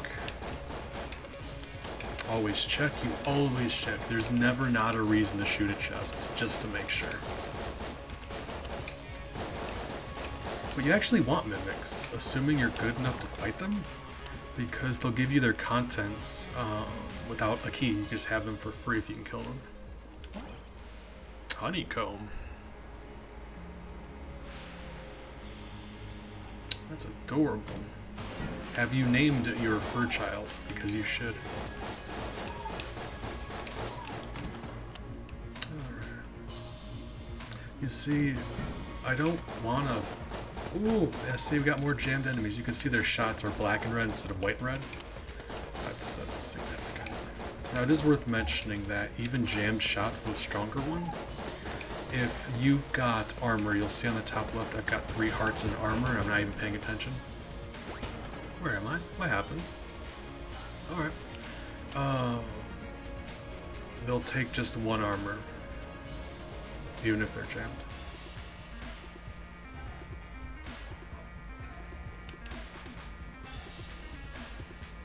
I'm a big fan of mimics. In my personal life, I say personal life, do I have a personal life? No. When I'm not streaming, I should say.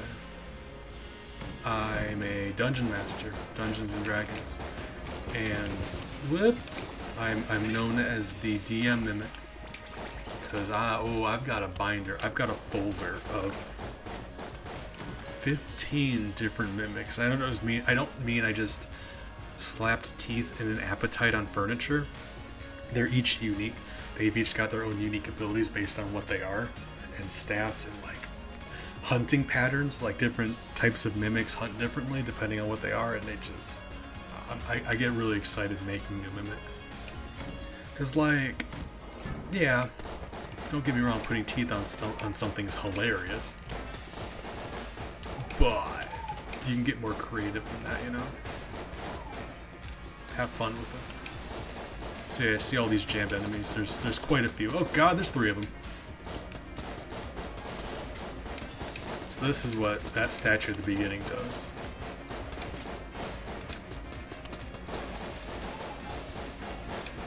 Man, you guys all right? You need to stop. I'm the one who did this. I don't know why I'm complaining. All right. Anywho, we've already done the marine though, so I was just demonstrating to little boss here. Gonna be lurking. Appreciate you, B. You enjoy your lurk. I appreciate it. I already said that. Still waking up. Oh my god. Oh god. I promise you guys I'm gonna get there eventually. Oh god. Knock over the tables. This is a different run. I don't get that this time. See? Table. I can still knock them over, but I don't get anything for it. I appreciate you for reminding me though. Honestly, I do. Thank you. I'd rather you remind me when I don't have it than have me forget when I do, you know. Anywho, let's go back.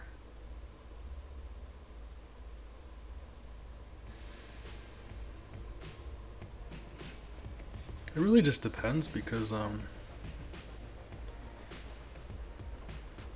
very rarely do I actually use a chest mimic because it's like, oh, I never do that. Like, it's an option. I know you're supposed to. I've only ever done that like twice ever. We've got plenty of credits. Let's go buy some stuff. Yeah, I prefer just a dodge roll. Always dodge roll. Because the thing about mimics is players expect mimics. They do. They always do. Does not matter how new they are. They expect mimics. So if you give a player a treasure chest, I promise you 9 out of 10 times at least they're going to stab it with their sword. It's just what they do.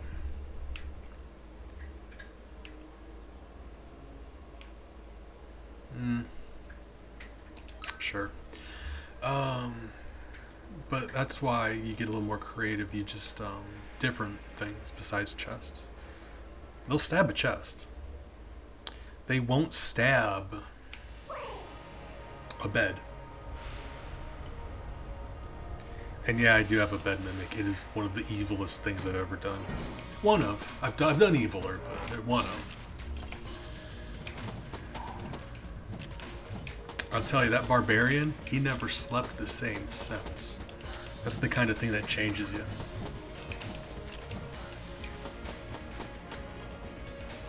I gotta be honest, they were just fortunate that it was the barbarian because, like, the barbarian without armor is essentially still in battle mode. Like, I mean, he doesn't wear armor anyway, so, like, while, yeah, I caught him by surprise, he was essentially fully garbed in his armor at the time.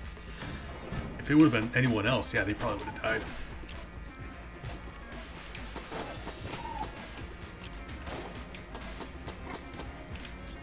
I have eviler mimics, I promise. I can't go giving away all my mimic ideas in case any of you end up being a player of mine, but trust me when I say I've got eviler.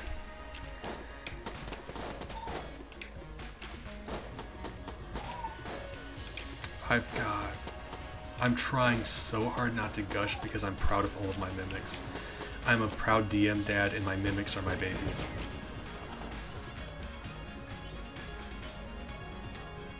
But that's the thing though, because like I said, chest mimics, players always expect a chest to be a mimic. Always, always. Because like, it doesn't inconvenience them in the least to at least stab it. Like, they lose nothing by stabbing the chest before they open it. It's just being smart. Like, you can't blame them for being smart. The trick is knowing that your players are always going to expect a chest to be a mimic, getting them with a chest mimic anyway. That's the trick. If you can get your players with a chest mimic, you've peaked. That's the holy grail of being a DM.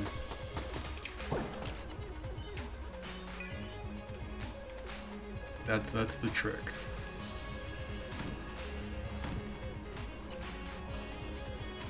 Trying. Oh god, yeah. I gotta change my line of conversation. I want to gush about it.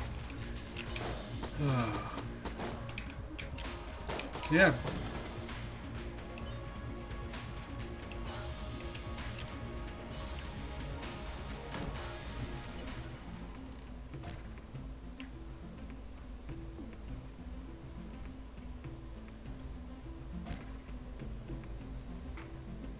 See, like, okay, I'm very particular about mimics, though, because, like, I've got a strict set of rules for myself. Like, it's the weirdest thing. I hold myself to these arbitrary rules that just, like, probably don't even matter. But, like, I've had conversations with people before about mimics, and I'm of the opinion that living things shouldn't be mimics, you know what I mean? So, like, he was talking about a tree mimic, which... living thing, yeah, technically. I refuse to make a tree mimic. Mimics need to be like furniture or something. If it's a living thing, it's a shapeshifter. If it's an inanimate object, it's a mimic. That's my stance on that. But I get what you mean. Obviously, you're making a joke. Like, obviously, you're making a joke. I get it. It was funny. Thank you. I just, I ruin things. Ruin jokes. I'm a joke ruiner. Okay. Guys, would you stop shooting at me? I feel like we got off on the wrong foot.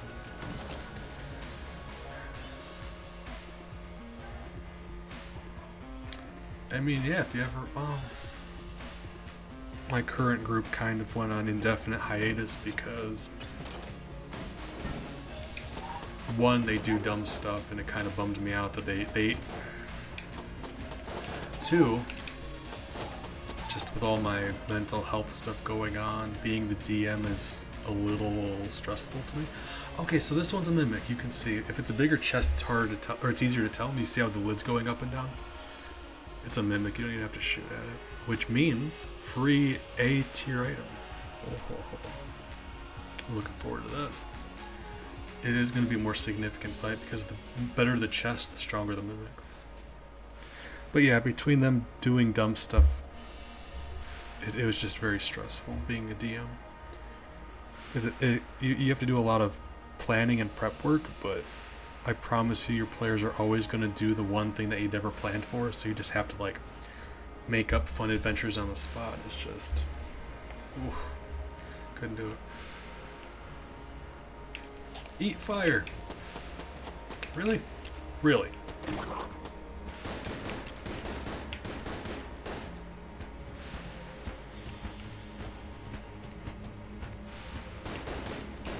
That fire should have hit him longer, but for some reason I couldn't hit him from like 2 feet away. So you'll notice that, see, he's definitely a lot more shooty. He shoots a lot more than the other one did. Alright. Yeah, alright.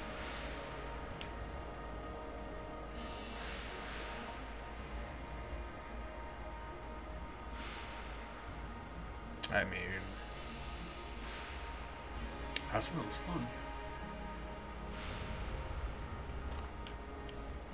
I definitely, as much as I like mimics, I've crafted my lore around them where it's like, older mimics, they can grow into bigger things. So, like, you've got things like coin mimics exist, little infant mimics. But then you end up with like a house mimic, who's like an ancient, like a hundreds of years old, kind of thing.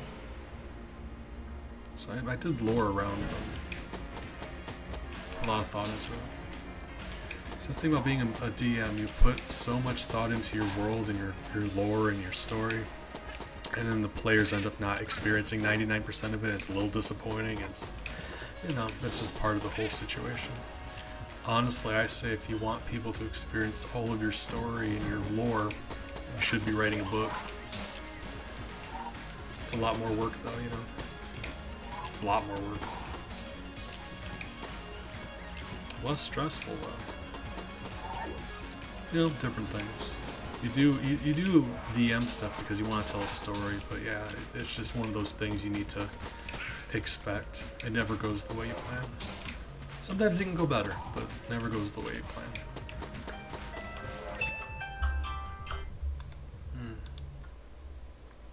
I changed the updates to every half hour. It's just that first one was an hour late because I'm tired. Alright.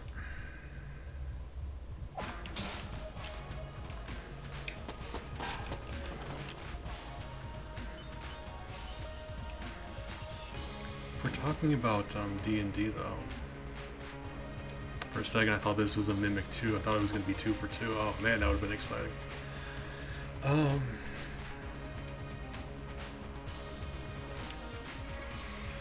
What's in the shop? Do I have keys in the shop? If I have at least one key, that puts me in a good position because that Mimic being there, yeah.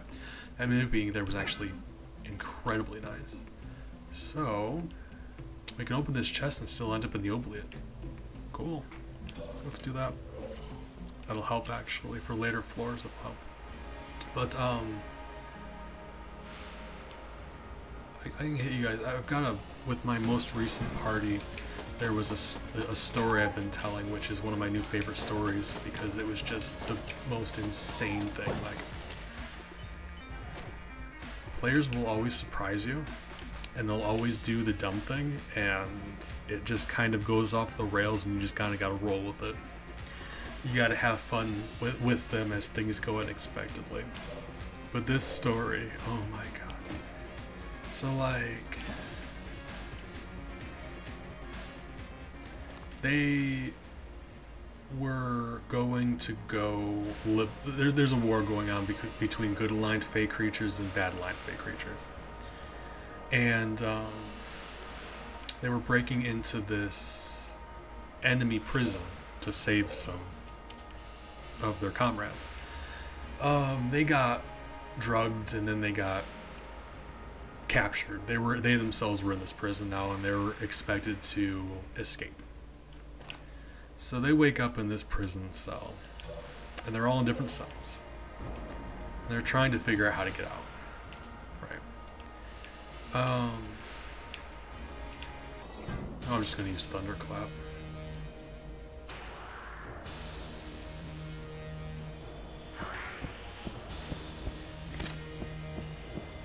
I'm not sure what... Potentially there's a typo or my brain's just not understanding words right now. Maybe both. They end up in this prison and they're trying to find a way out. So the witch, being a witch, has a teleport spell prepared. It should be worth mentioning that they are in prison, they've lost all of their stuff. None of their gear is on them. But the witch does have her spells prepared from that day. So the witch teleports out of her cell. Okay, cool.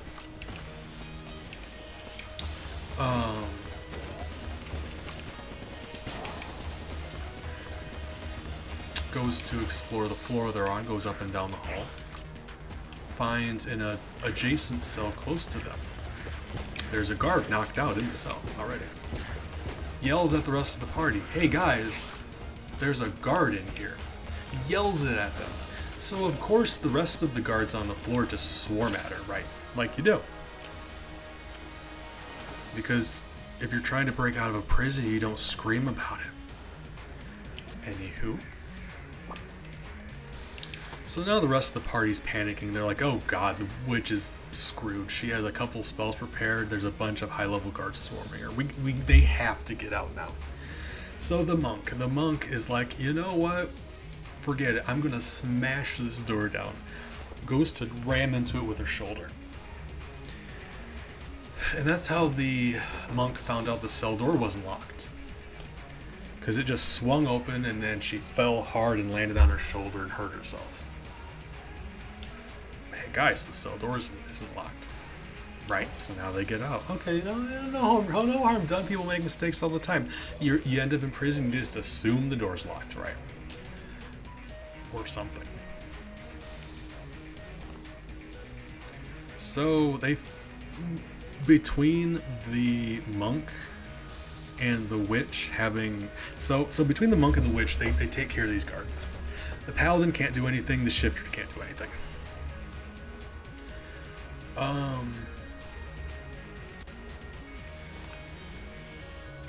But in doing so, the witch expends the last of her spells. She's spent now. The monk is basically the only one who can do anything. Besides, like, you know, combat stuff, like espionage, sneaking around. They're all capable. This is meant to be a stealth section anyway. For the purpose of, you know, you take all their stuff, they're kind of limited in combat. They're not meant to fight these guards head on. But, you know, everyone makes mistakes. Don't kill them just because the witch made a dumb mistake. So, right, now they're out of the cell. They go to the next room, much bigger area, hallways, lines of cells. And they learn from their mistake. They're sneaking around corners, peeking around, looking at stuff. But for the most part, they don't see anything. There's a bunch of cells. Not much else. They bump into, I say bump into. They round a corner and they look down the hallway and they see that there is a guard. A good ways out. He doesn't see them. They have time to do whatever they want to do. No one knows they're there yet. So in response, the monk runs up to him and punches him. Rolls a 1. She swings, misses, loses her balance, and falls on the floor. The rest of the team being like, well, that was stupid, but we've got to protect our friend, run at the guard to... Like, there's not much they can do. There's a paladin, a shifter, and a witch, all without weapons or armor. But, you know, they gotta save their friends, so they run after this thing. Monk's next turn, she stands up, takes another swing at this thing. No joke, another one. Breaks her wrist. You know, if you roll 2 1s in a row, your wrist is broken. You have failed. Oh my god. So it's like...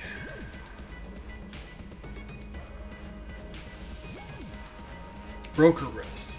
Everyone, at this point, the noise of combat, the other guards are showing up too. I think there were 4 guards on that floor versus the 2 they managed to take up before. 4 guards rushed. I mean, you know, bad luck or just a really dumb decision. Probably both. Actually both. But the monk gets up. Or not gets up, the monk broke their wrist just recently, right? So the monk broke their wrist just recently. Panics. And the guard was guarding a door. The monk goes, grabs the handle of this door that was being guarded, flings it open, runs inside. It was the door to the guard barracks, where they were sleeping. They were sleeping. Slams the door open. They all wake up. This whole... oh my god, this whole thing was just a train wreck from start to finish. It was insane. You say bad luck, and while it is true, if they would have made good decisions, I promise you it would have been alright. It was insane.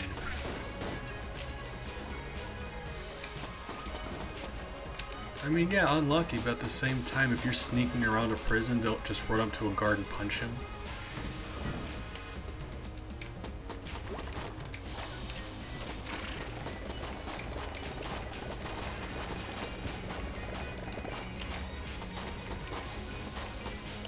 It was, yeah, it was an experience. Oh man. And then the boss of the prison almost killed the shifter, and it was such a, oh, such a fun fight. The shifter stopped playing with us soon after that, so that was unfortunate, but I was planning on having the boss come back later, like all decomposing like an undead creature, to get revenge on that shifter specifically, because they kind of had a moment. Never happened.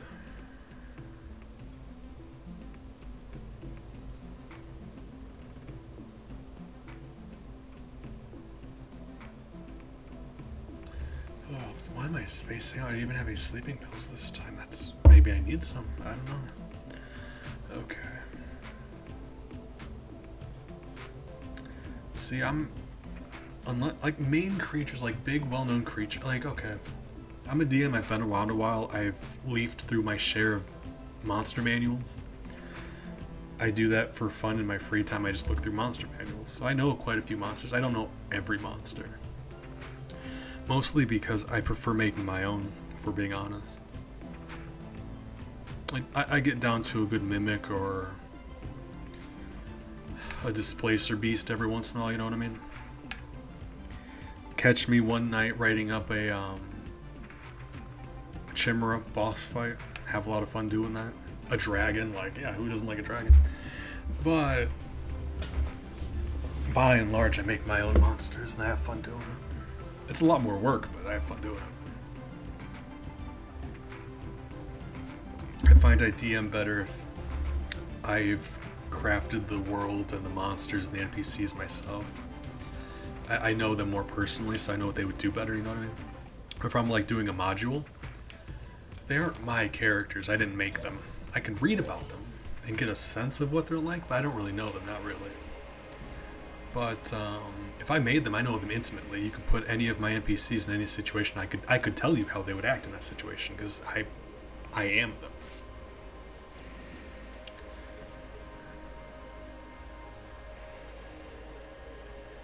I'll tell you what, just because there is precedent in real life for a forest as one living thing, the root system all connected, so it's a forest as one organism.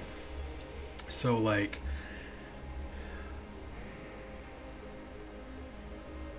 actually the idea of like two different types of shifters, like shapeshifters that are animal and then plant, is kind of interesting, because like killer plants already exist in D&D. You're not hard pressed to find killer plants. An assassin vine will just kill you.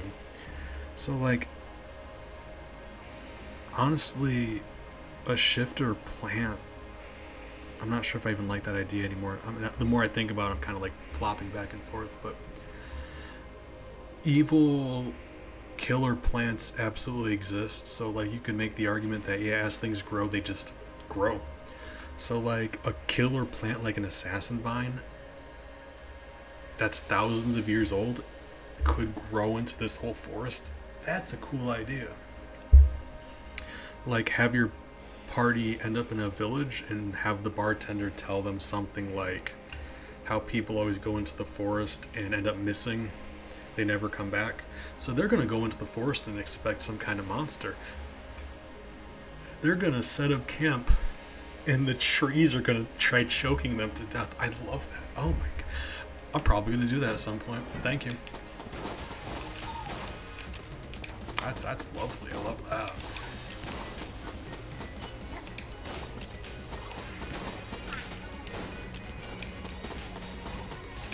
Like, I know evil plants. Yeah, man, I like that idea.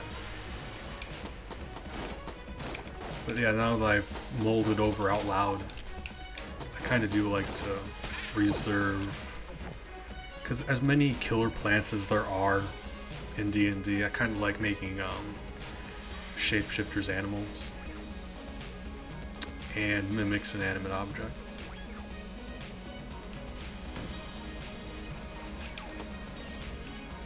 Because some things players just never anticipate. I promise you, they just don't. You think they would? Like, in your mind, because you're the one who knows everything that can happen. You're the one who's hidden all the traps. You're the one who's... Yep, he's napping on my bed. You're the one who has made these mimics, you're the one who knows everything. So in your mind, it's obvious, like, check this thing for being a mimic. Or at the very least, keep an eye out over here. Like, you know what's going on, so you expect it. They don't. So, like, I promise you, if you come out with, like, an evil tree that's just going to kill them, they're never going to anticipate this evil tree. Miles napping, being handsome. I love him. Look at him. Being all cute. He's a sweetie. It's the only time he doesn't yell at me when he's napping.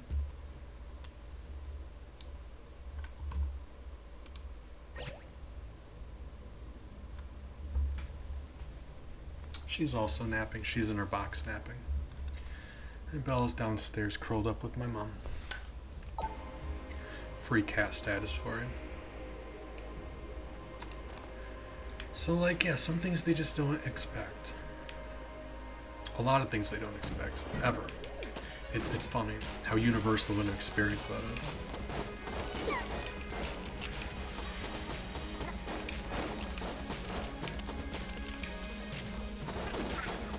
It really is funny. There's things that your party's either always going to do or never going to do, and there's very rarely an in-between.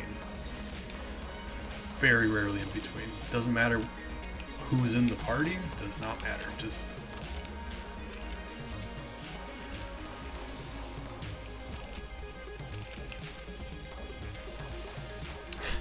I appreciate it. I promise if I got the brush out, Miles would like immediately wake up. He would start yelling at me. Like, I promise, if I got his brush out, what would happen is he would get up, and before he was even able to open his eyes, would start meowing and looking around and be like, like half asleep, groggy, trying to get my attention, trying to get me to brush him. That's how that would happen. And Ellie is always in play mode, so it's just what she does. She's always ready for lasers.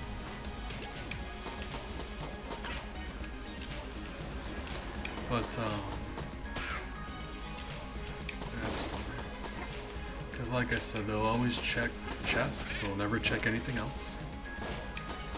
They will always get ambushed by plant monsters. They never expect vegetation to be an enemy. Ever. Just, they don't. Ever. And there's other things besides that. Besides just ambushing them with monsters, there's other universal things that they either do or don't do. But you know, you pick up on that over time. Makes it fun, but you don't want to prey on things, like, you know, you don't want to be mean about it. Like you know they're not going to check the trees around them, so you don't want to, like, instantly choke them all to death. Like, give them a chance to break free, give them a chance to fight back. Like, punish them for not checking, of course, but don't, like, make it an instant death situation. That's no fun. We're all here for fun.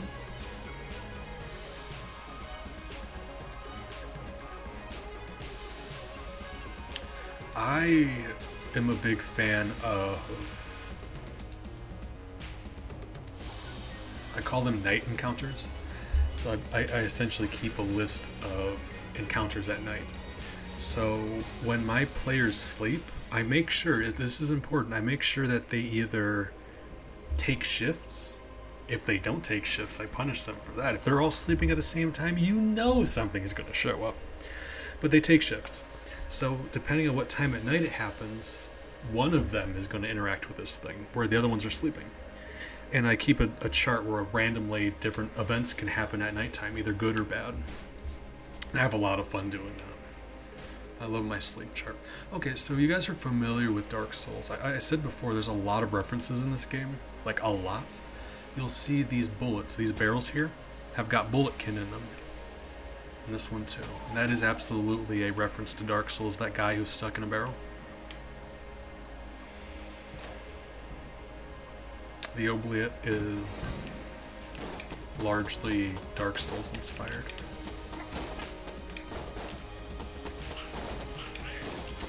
Oh, darn. Double darn. Unfortunate. I mean, I have so much fun with my night encounters.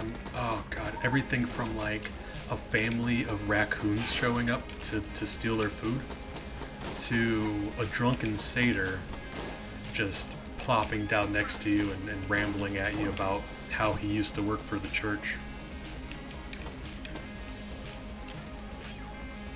I say everything, but there's just a variety, so many things. Magic, whoop. Magic items they find. Horde of zombies showing up. Just have fun with it. Okay. I could not tell you why, I just stopped looking at the screen. Oh god, alright. Bees, what's wrong with you today?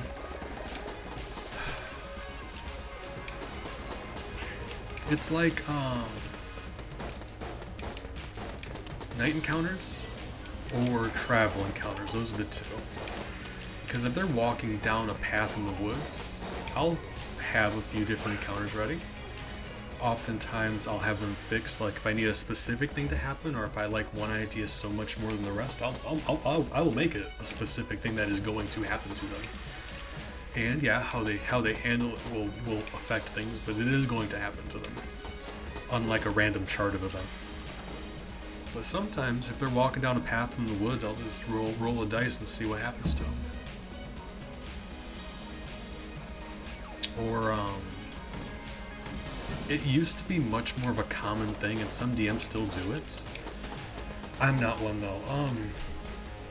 Random encounters charts, where they'll have encounters fixed, like at this point in the adventure you're gonna have a fight. At this point you're gonna have a fight. But they'll have a chart of what can be fought. So they'll roll a dice and then they'll find out what is going to be fought. I don't do that because I'm about to die. Why am I playing so poorly today? I don't know. Don't got a good answer for that. Alright, well. That's embarrassing. But, combat is such an important part of the overall experience. It's like a good chunk of what you're doing there, combat. So, like, I want to tailor each combat, like, fine-tune it to be just right. So having a random chart feels like quantity over quality, you know what I mean? Making several different combats instead of just picking one big one. Because on the player's end, they don't know that there's several different options. Like, they don't know. They just experience the one that you give them.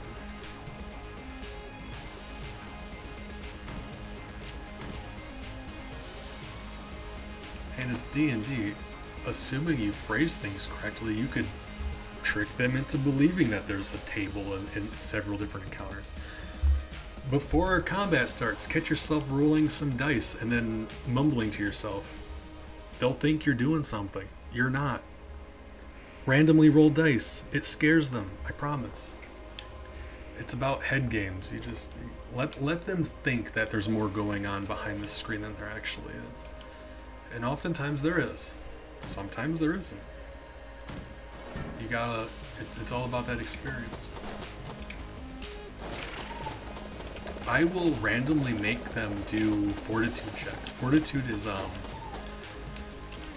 there's a couple different things fortitude covers, but more or less it covers, poisons and diseases. It's your character's ability to resist things that they imbibe.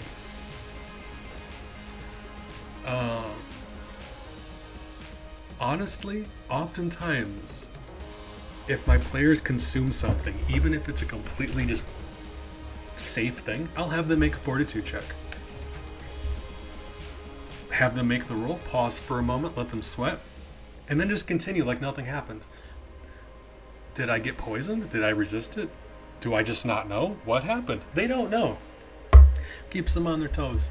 Because if you only have them make fortitude checks every time they actually do eat poison, they'll know instantly. They'll be like, hold on, this dwarf that just gave us a sandwich, there's something up with him. I had to make a fortitude check. So it's a way around that.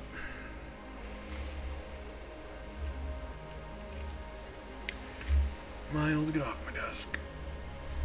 Come on, down. I love you, but You're a sweetheart. Right? He's sweetheart.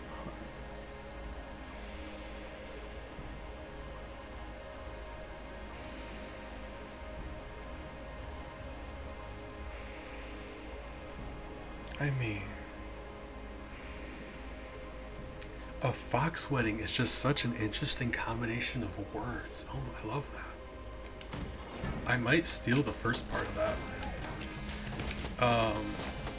Like, nearly immediately after you become a DM, you'll learn that, like, the biggest part of being a DM is just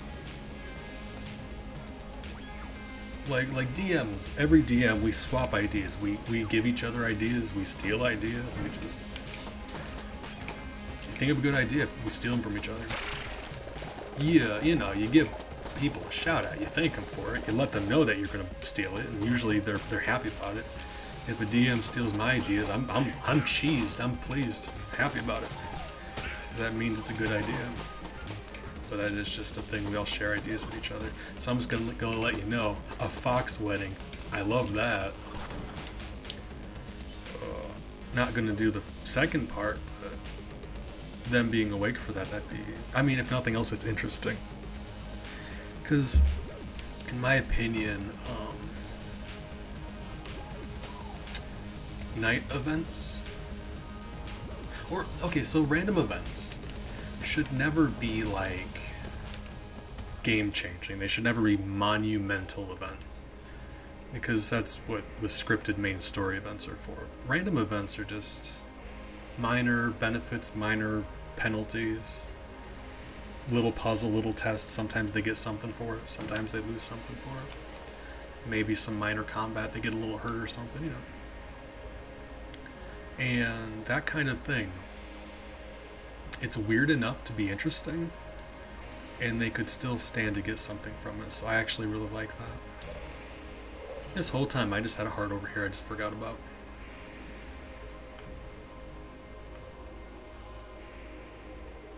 I gotcha, it feels like needlessly punishing them for something.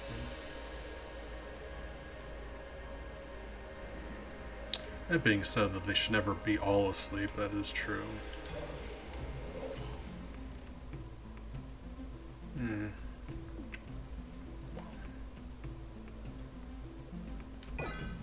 Grab a key. Let's open these chests.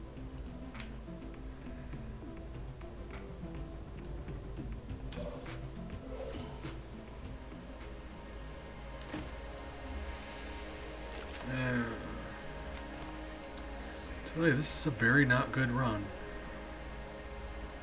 Item-wise. Let's open up another.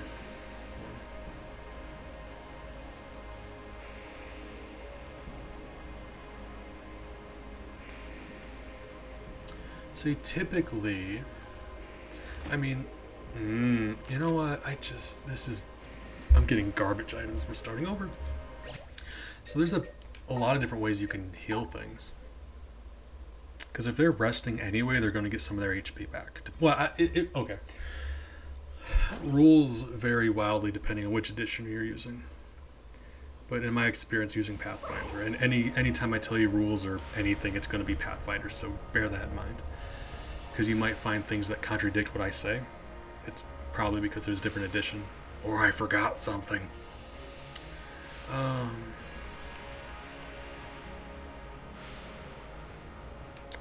In my mind, that plays out like, because if they're sleeping, they're getting some health back anyway. Either give them double, I guess, or the thing is, they shouldn't all be awake. Because if they're all awake, that means they didn't sleep that night, which means there's just penalties for that. They didn't get their healing, they don't get their spells back, there's levels of exhaustion that mess with their stats. Like there's lots of penalty for not sleeping. So like if they're all awake for it, that's its own issue. But so in that case, I would say whoever was awake, because it's likely going to be just one person, they get the full heal. Everyone else gets their rest, they get a full heal. which I don't think is mean. They're resting. It's not like they're in the thick of combat where they get a full heal unfairly. Like, no, they're resting. All that's happening is one person gets healed faster than they were expecting. Nothing wrong with being nice every once in a while. But yeah, you make an event out of it, like a fox wedding. It's undoubtedly a weird situation they weren't expecting. And you can have a negative part of that. Anytime a player interacts with an NPC, you can have something bad happen, because it's like a player is likely to be aggressive with an NPC. They come across some fox spirits in the woods, and all of a sudden they're like, assuming things don't go well, they offend them, they start a fight, or they just anything really. Things don't go well. A fox spirit could just, you know, shoot a fireball at them and then just vanish. So like, and the good thing about that is fireball spells already exist, so you already have numbers for that. You're just like, what is a fireball spell? How much damage? That much? There you go.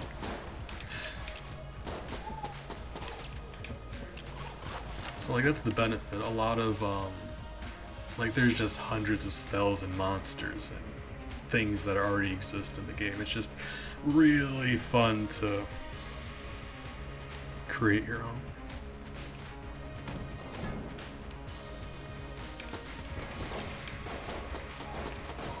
Well, even good aligned creatures. Just because a creature's good doesn't mean it's nice. Which is an important important thing to distinguish. There we go, yeah. Words. I'm not words right now. So like, a good creature, if you have like, because with so many creatures, with so many customs, you could deeply offend a good aligned creature, like, and it will get aggressive with you. Or the party doesn't know it's a good creature and they get aggressive with it. It's not evil defending yourself. Or maybe the good creature thinks they're evil. There's a lot. I mean, you can have good aligned creatures be enemies. That's fun.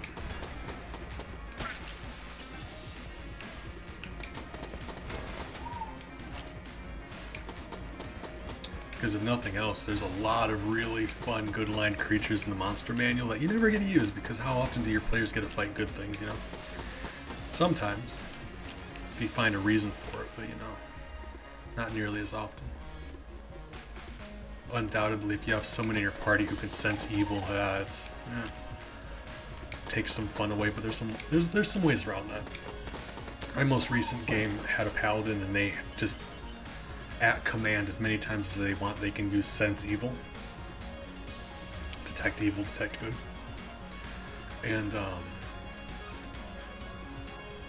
I didn't want to completely take that ability away from them, because it's part of their character, it's part of why they chose to be that, so I don't want to take it away from them. But in certain instances, there were ways that the enemy would cheese that where they could get around it.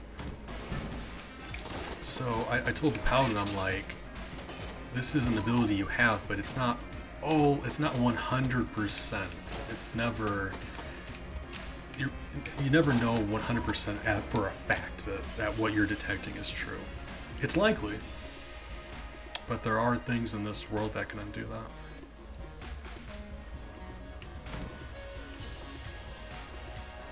Oh yeah, that's just the most fun.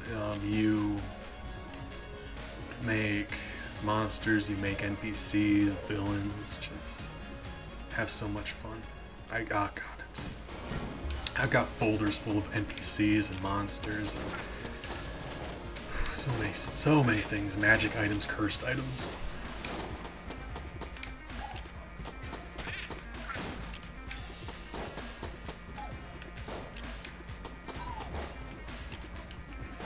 See, in Pathfinder, there's an actual alchemist class, and they're very interesting. My most recent party had an alchemist, and that was actually where the trouble came from. They're very strong. Or they can be. Depends on how you build them, obviously.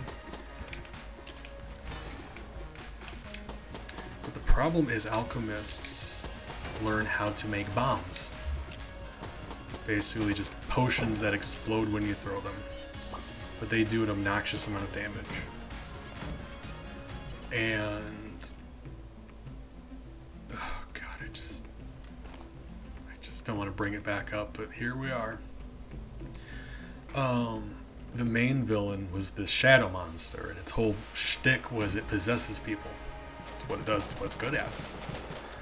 And it possessed this NPC they were protecting.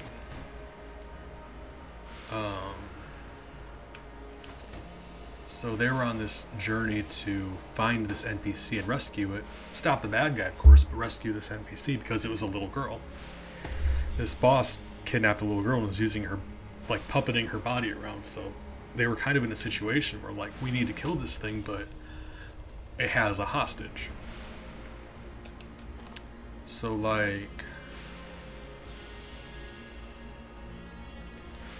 the alchemist just threw a bomb at it.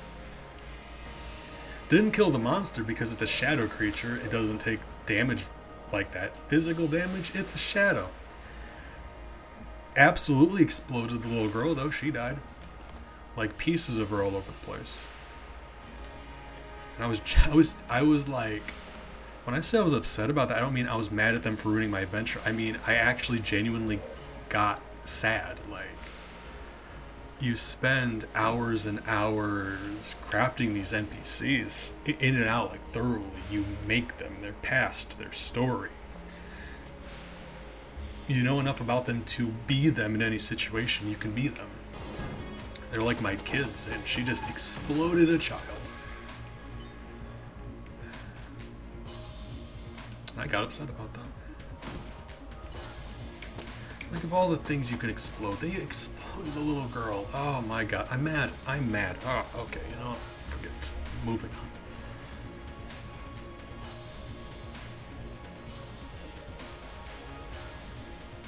Gungeon's fun, yeah. I mean, I'll hit you with any tips and tricks if I have any. I rarely do, but every once in a while I think of something to say.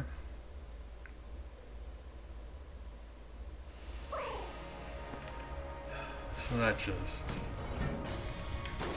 soured the adventure for me, honestly. We kept going a little bit after that, but it was like, if you have a party of adventurers and you don't want them to win, what's the point? Because at that point it just became like, I didn't want to outright kill them because obviously I could kill them. I could, in a sentence, I could wipe out the party. That's not the point.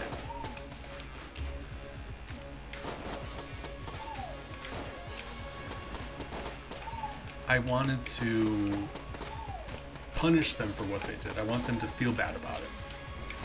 Make up for it in some way. Or try to. That way there's character, there's story, but at the same time it's like I'm just punishing a bunch of characters and I don't want them to win anymore. So like it's hard to, okay, so if you're reading a story and you don't like the main characters, you just lose interest. You don't want to continue. Like why are you continuing this story if you don't want any of the characters to win?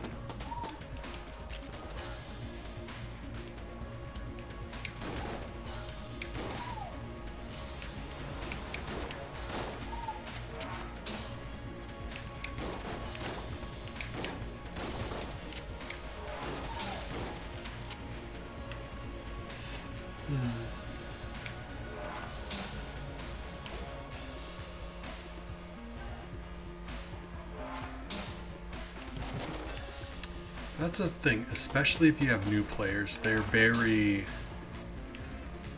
I mean, I don't know. Old players do it too. Some people are just killy. Some people who play D&D, they get into character, they have fun, they respect the world, and they act like their character. They do things accordingly. They don't necessarily roleplay, like they're not going to do the voices and everything, but they'll at least have their character make decisions that make sense for their character in this world. And that's all I ask. You don't have to roleplay, just do things that your character would do, right? But like some players, they're, we call them disruptive players. They will just kill guards, they'll kill NPCs, they'll steal stuff. They're playing it like a video game, where it's a video game. You run around, you kill stuff, you steal stuff, it's a video game. They don't treat it like it's a real consequences, it's the real world they're in. And that's the issue. And by and large, you find that with new players, because oftentimes new players only have that experience playing video games. They're like, if you're playing Skyrim, kill and steal all you want. It's Skyrim. Who's gonna stop you? Load your save file, if that. Like, oh yeah, slaughter this town. Where are you gonna make me pay a couple thousand gold? Alright, sure. So coming from that, they expect to play D&D like they play Skyrim, and that's just not how it works.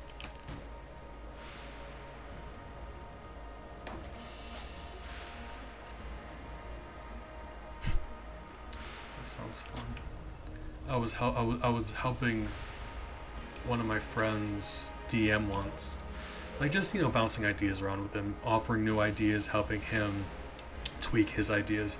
And he had a player that was just like that. It was a new player who had only played like Skyrim in video games, and he did an AoE attack. Basically, it was he shot an arrow into the air, and a bunch rained down. Not a ton of damage, but he shot it over. I forget the reason why. It wasn't good. There was a ship of sailors. They got into a fight or something. And I think he underestimated how little HP they had or something. But he essentially killed just an entire boat full of sailors. And he was like, how do I punish them for this? I'm like, oh, I will punish them for this, don't worry. I'm good at punishing just killing for no reason. So yeah, they were out at sea, and just a ghost ship of sailors showed up. And we ended up doing this thing where, like, it was a ghost ship of sailors, but the ghosts were like skeleton ghosts. Anywho, there were ghosts that looked like skeletons, right? So the thing about these skeleton ghosts was they were full of arrows, because of course they were. They died by arrows. And the fun thing about it was, every time they got hit by an arrow, it just got lodged into them, so it didn't hurt them. So this guy who had killed them with arrows just kept shooting more ghosts with arrows. And this thing was, they did contact damage. They would grab onto you, and all of these arrows pointing out of them were like spikes. So the more arrows they had lodged in them, the more damage they were doing.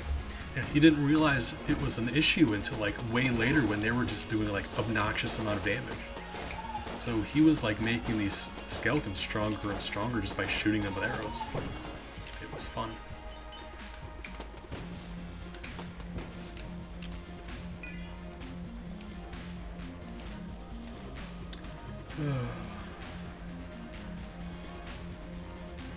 What am I doing?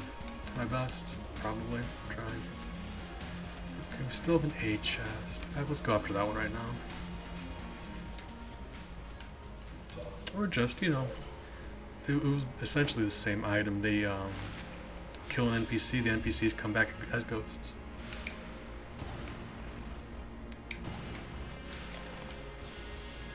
But this one, it was the way they died, the arrows, they just made them stronger. So I think that was a nice touch, because that like specific, like the whole party has to deal with it, because you're a party, you go through things together. But exclusively the arrow man, that was for him.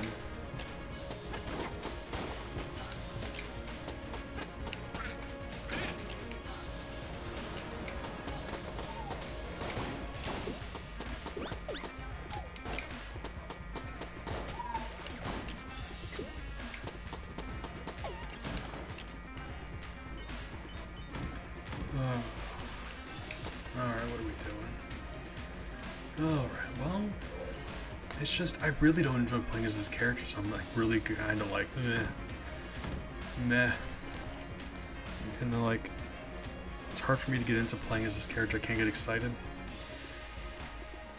And I get bored, I stop paying attention. It's like when you're not really feeling the current run you're on, it's like you don't get into it and you don't play as well. Bees, are you sure you're not just bad at video games? Both.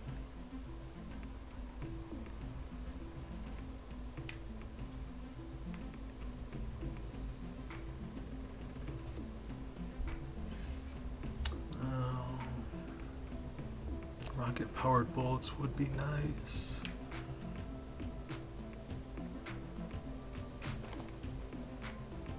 I would need another key to go to the oubliettes.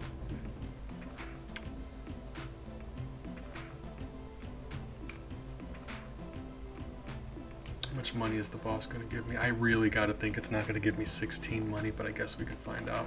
If it doesn't, we can just grab the other key and go to the oubliette. Yeah, that's the plan.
A lot of being a DM, you think like you get fun ideas and you get fun monsters and you get magic items and encounters, and it just, like I said, it never goes the way you plan. Your players will always do the thing you didn't expect, and you got to figure out a way around it. Or the solution to something might be obvious to you. It's very not obvious to them, I promise you. So your elegant puzzle and encounters that you have solutions for planned out, they're never going to figure them out the way you want them to. So it's like an issue where, like, okay, so the solution they come up with isn't what I intended. Would it work? Yeah, probably, so let's just say it works. Which is something you'll do just constantly in D&D.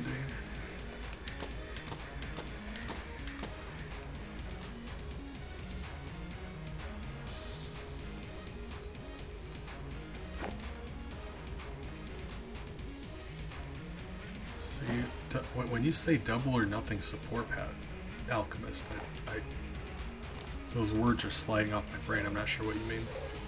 Okay, we do have 2 keys, but we're 3 money short. I want you so. Oh my god, I'm upset about that.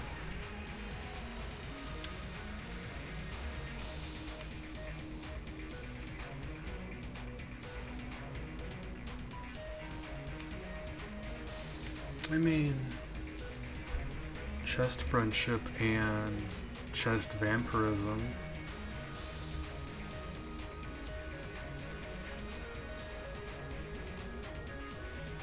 Don't got enough for that thing, but I can just buy another key. And we can open one of them on this floor.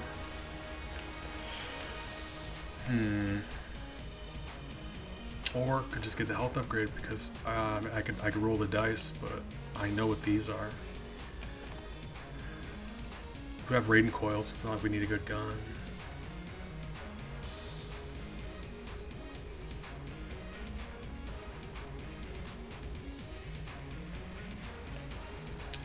I promise you, if you ever accidentally hurt your team by like splash damage or something, like out of character, the players would hate you because people work hard on their characters, and when you die, usually that's it. So like, player to player. If one person actually, they doesn't even need to kill each other. If one person's in melee combat and another person actually shoots them with an arrow, they will never let you forgive. Like, forget it. They will never forgive you. It's over. You will be hated. So, fair warning for that. And oftentimes it's like, but it is the range character, because it's either person shooting arrows into melee combat or just an alchemist chucking bombs around. Alright, so I would like to refill my Raiden coil, but we're probably going to find ammunition, and this is going to be a better option, maybe. Let's hold on to that money, though. There we go. Wonderful. Yeah, I say that. Blank. So now we can just destroy these chests.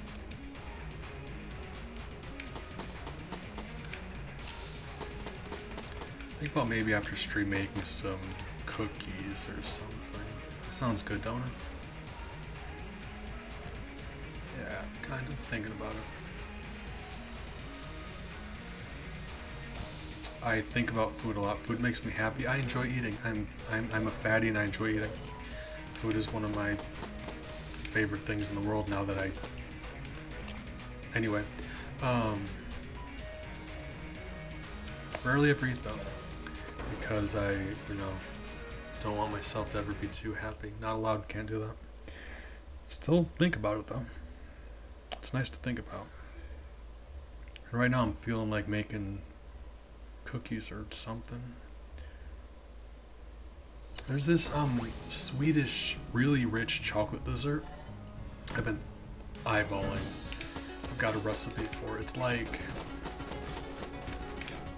I don't know, hard to explain. Like a chocolate lava cake mixed with like a brownie maybe, crispy on the outside.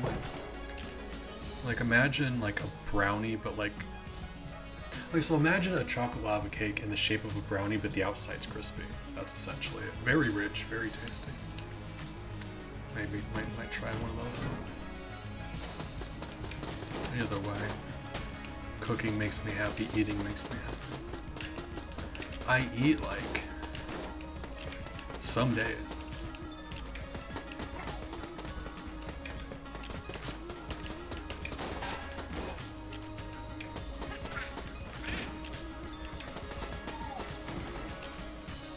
As long as I'm playing smart, it's like I really don't like this character and I get bad items and I just kind of like phone it in where I'm like not trying too hard to dodge. I'm just kind of like, if I die, I die. And you really can't do that because this character is going to suck regardless, so you're just going to have to like actually try and just get it over with, because this character is never going to be good. I mean, unless you get like brokenly strong items, but then like, yeah, then any character would be good in that situation.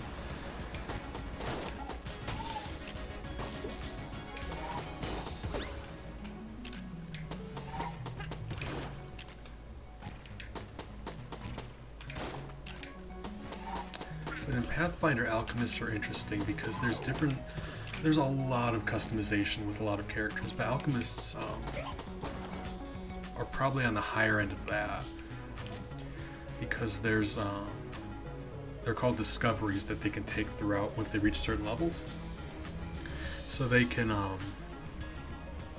get different bonuses, they can learn to make different kinds of things. Healing potions, stat buffs. But besides that, there's specialties they can get into, like the one I was talking about for that was really good with bombs. They did a lot of damage, they could do a lot of them. But they also had an invisibility potion, they had a potion they could take to grow wings temporarily. Like, there's a lot of different things going on there. And there's also, they're called mutagens. So it had a secondary form, essentially, it could take.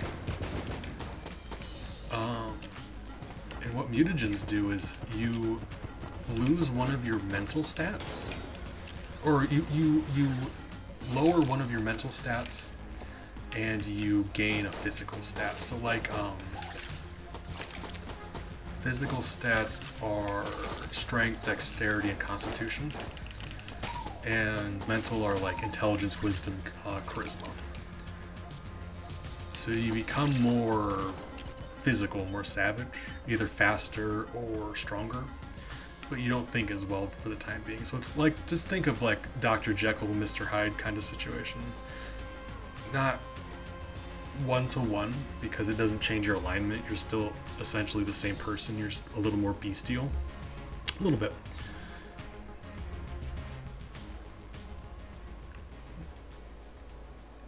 Actually, a good example would be that character from My Hero Academia who eats sugar and gets stronger but dumber. That'd be a great example, but not as many people know him.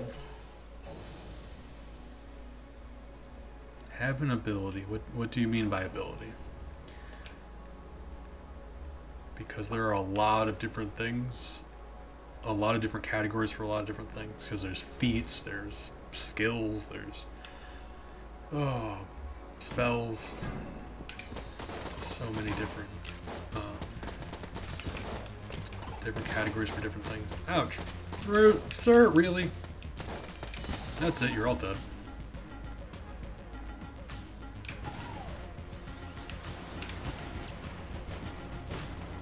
See, outside of boss fights, this rain coil is disgustingly strong. Doesn't have very much ammo though, unfortunately.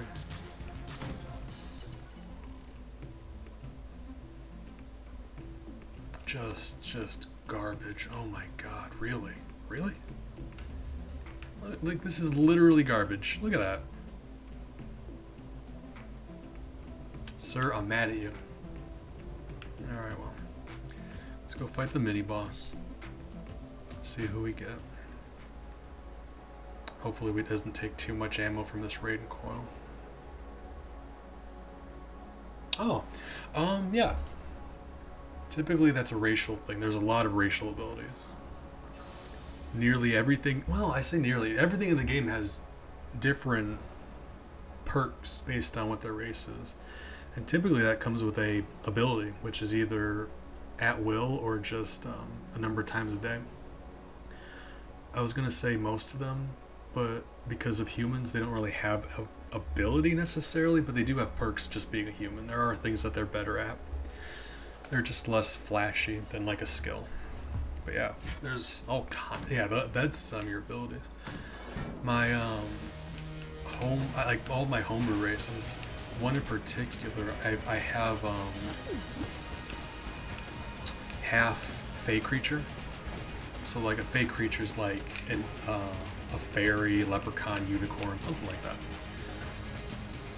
Half fey creatures, they, depending on what kind of fey creature they're a descendant of, it varies, but they can either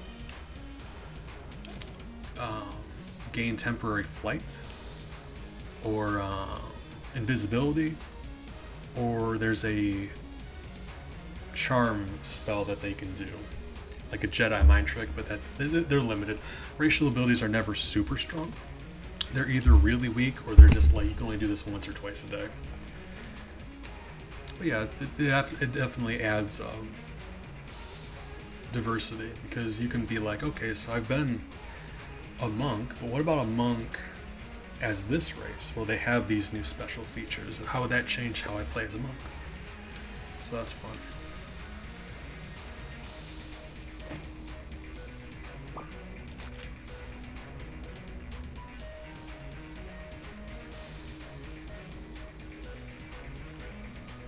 As far as I know, that's not a feature, but I'm always willing to discuss with players about if they've got a vision for how they want their character to be. I will work with them. Absolutely work with them. Because it means they're showing an interest. If they thought about a character enough where, like, they have this idea in their head and it's not just something in the book, like they didn't just skim through the book and see something that looked good, they actually sat down and thought about ideas that aren't in the book. Like that if they're that invested, I will work with that.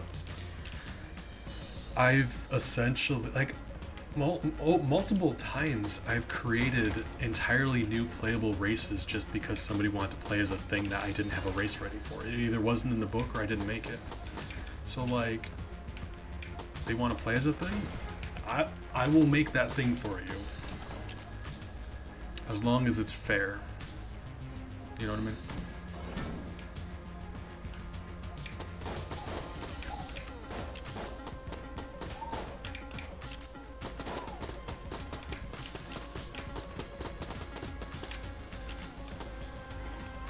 Oh no, I'd have to think about that because that's on the surface that does sound fair, doesn't it? But I'd have to think about it personally. Because like I said, I'm willing to work with people to let their idea be part of the game. But at the same time, you know, you gotta... It's my job to put thought into everything just to make sure everyone has a fun time, you know? Don't want anyone to be too strong, don't want anybody to be too weak, don't want anyone to accidentally hurt anyone else and ruin the other person's fun, you know? All that stuff.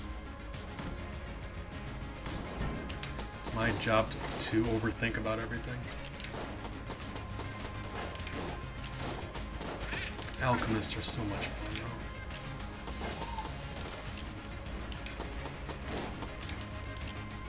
And for all I know, there's in Pathfinder they're called archetypes, where if you pick a class, you can specialize heavily. So it's like if you're a wizard. See, wizards by themselves can already specialize, so maybe it's not a good example because there's different schools of magic they can pick. A witch. Let's say a witch.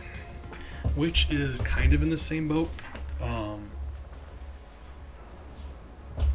Hey. Thank you for the bits. I appreciate you. And I'm glad. I'm always down to chat about D&D. I love talking about D&D. But like, for example, we're going to talk about a witch. Witches are kind of wizards. They're close-ish to wizards. They don't have quite as big of a list of spells they can learn. But they also have some extra things that wizards don't. But the thing about witches is, like I said, archetypes. So the witch in our group became a white hair witch, which is a witch archetype.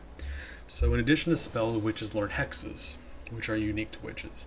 White hair witch forgoes hexes. They can't use hexes like normal witches can, but she could fight with her hair. Her hair was a range, like a weapon. I say a ranged weapon. It had a reach of like 15 feet, and she could stab things with it. She can grab things with it. It was, yeah, so like, she wanted to be a witch, but she was unsatisfied with how her character handled combat. 'Cause she could do a lot of really cool stuff outside of combat, but in combat she couldn't do much. So I talked to her. I'm like, yeah, I think this would be a better option for you. It makes it a little more viable in a fight. So she started using her hair to choke people to death. And we had a good time.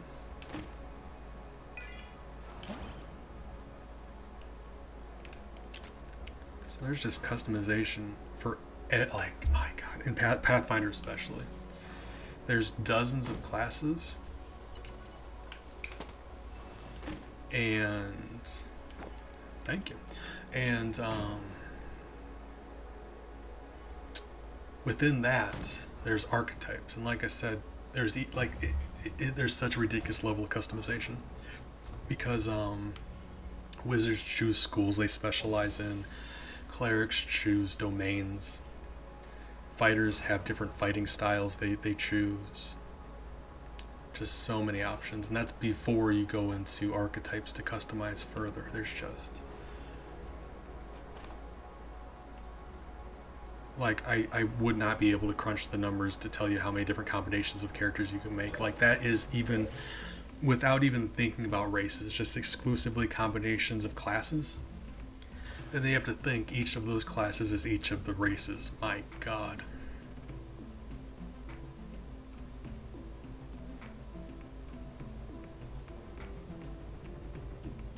Do I want a key? Do I want this? Do I want a key? Do I want this? Oh, both. Can I get both? I think I can. Yeah, I can. So there's a green chest and blue chest. Can use a blank to get an armor.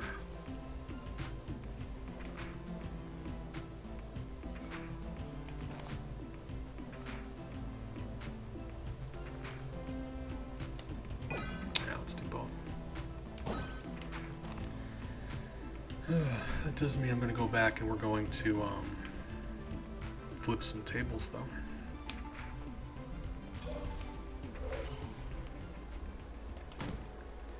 I mean, and beyond that, I mean, obviously there's the whole, like, your character's character. Ooh. Hey, fantastic. Your character's character is important, obviously. Just their personality alone can change everything. Same race, same class, different character.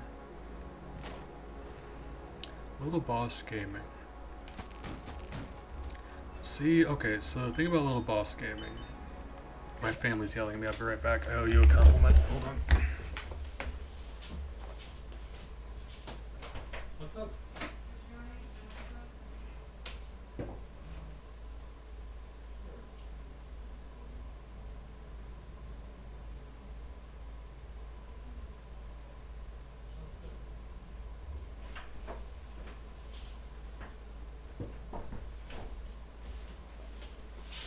My family's eating a little bit, and I really do need to eat with them every once in a while. So I'm gonna, in a little bit here, well, it's already been 3 hours, Jesus. So a little bit I'm gonna wrap up, and we're going to, most likely I'm gonna do one later today. Not sure when, but I'll probably be back on for at least a little bit later. But Little Boss Gaming. Little Boss is someone who hasn't been around for very long, I will say. And when I say that, I mean I'm looking forward to them being around more, because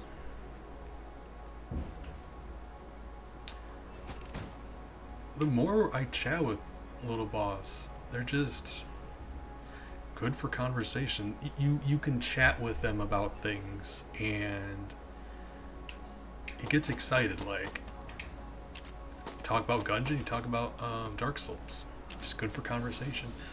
Some people you talk to, and it's like they're not doing anything wrong. It's just like pulling teeth to have a decent conversation. Like, you're having to keep up everything. No, we can just chat back and forth. They get excited about stuff. They'll chat with you about stuff. They're friendly. They're just fun to talk to. So I'm looking forward to more conversations like that. Okay, I think that's it. All right, cool.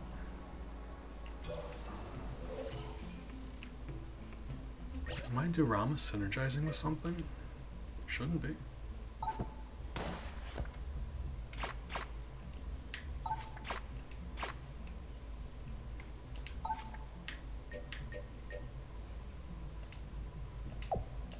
Am I bugging? Why is it blue? Oh, right, it's probably just... I don't know. It's been a while. Why is it blue? I don't remember why it turns blue. It means you're pregnant, sorry. Your diorama turns blue, it means you're pregnant. So that's unfortunate.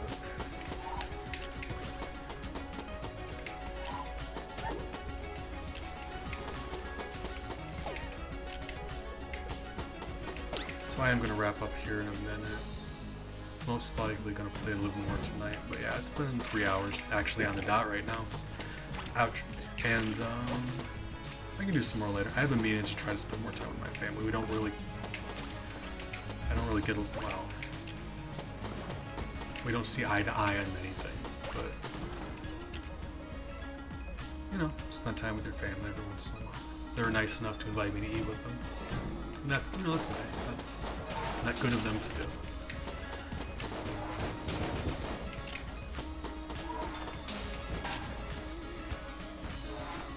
Hey, me too. Like, if nothing else, you're consistently hearing that. Like, let me just say that means a lot. Oh no, guys, we found the bullet again. There he is. I think he can only show up once per run, and it becomes more likely as you get further in, but he can pop in first, second floor. I love him so much. He's the best character.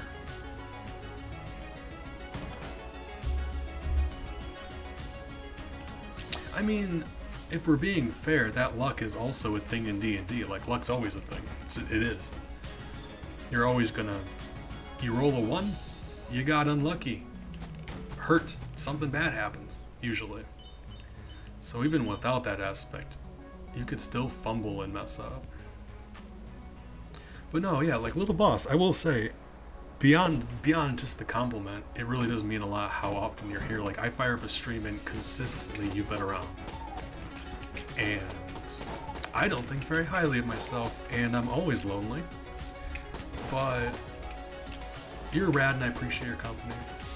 Some people just keep showing up, and it just blows my mind. So thank you.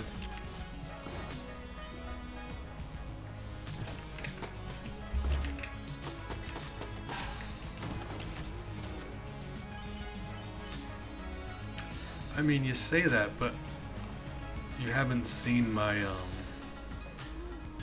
fumble chart, my critical fail chart. If my, like a 1, they roll a 1, critical fail. Means they messed up. Means they messed up badly. Typically, a lot of DMs have fun with that. Like, they can punish you pretty hard for rolling a 1. It really just depends on the situation. Like, I'm of the opinion that a 20 isn't always like massive success. Like the way some DMs treat 20, like a critical hit, is like instant win. The dragon's head just flies off or something.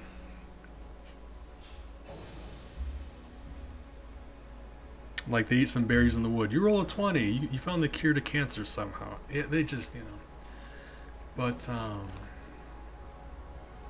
have fun with ones. I've got my own charts, random chart for critical miss. So if they mess up in combat, they roll a 1. Depending on what type of attack, melee, range, magic, or natural. Natural being like if you turn into an animal or something. Natural. Like you've got claws and teeth. Attack. Depending on what type, there's a chart, and like they can mess up. So it's either like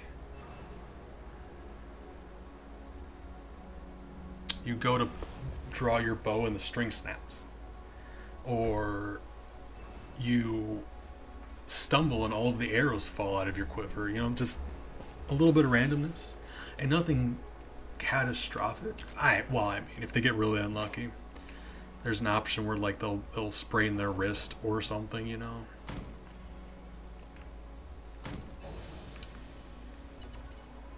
But,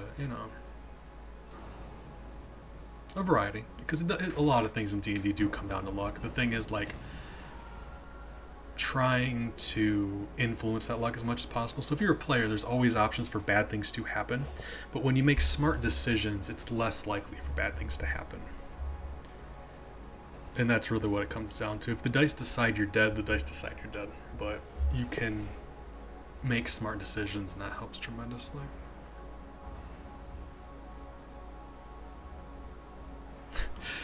Oh god, don't. Okay, so the thing about D&D is there's actual demons and there's devils, and they're different, and it's fun.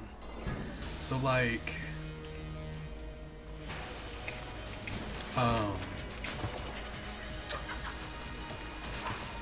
devils are your basic, like, when you think of like, let's make a deal, that's a devil.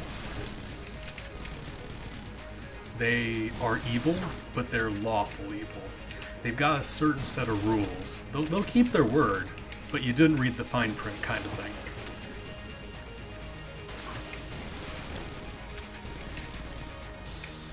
Whereas demons are chaos. They are violence and murder and blood.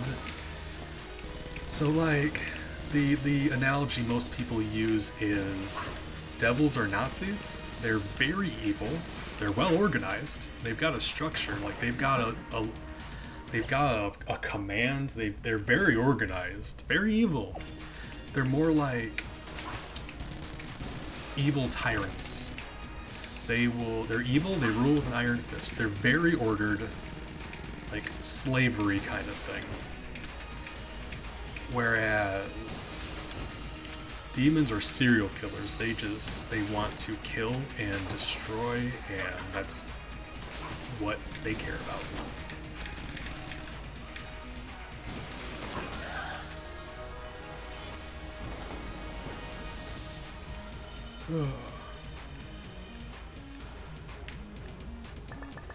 There's several really fun online ways to play D&D now. Like the pandemic, don't get me wrong, it's awful, but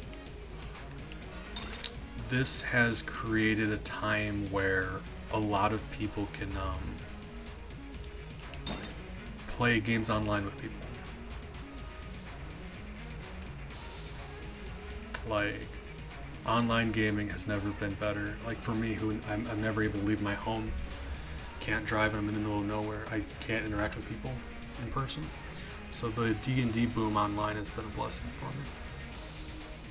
D&D Beyond is the name of 5th edition. And honestly, I would recommend Pathfinder or 3.5. Personally, I really don't enjoy 5th edition, but a lot of people do, and I'm not going to talk. If you have fun playing something, I'm happy. Personally, I could rant and go on for a long time about everything I don't like about 5th edition. At the end of the day, though, if that's what makes you happy, I'm happy for you. Anywho, God, I want to chat more about D&D, but like I said, my family's making food and I want to go eat with them. So I'm sure I'll be back on here sometime later tonight. Finish this run, have some more fun. Owen Mouse, thank you for all the fantastic conversation. Thank you for letting me vent about, or just ramble about all this D&D stuff. I enjoy doing it. Little Boss, you as well. I appreciate you sticking around. I know you're playing a game and coming back and forth, and that means a lot, because you don't have to do that, and you do anyway. Appreciate both of you guys. Same with the rest of you. Alright, yeah, okay. Europe and whatnot. Okay, hope you get some good rest. I'm sure I'll see you around, hopefully. And yeah, get some good rest. Drink some water. I'm about positive you guys need to be drinking more water. And I'll see you around.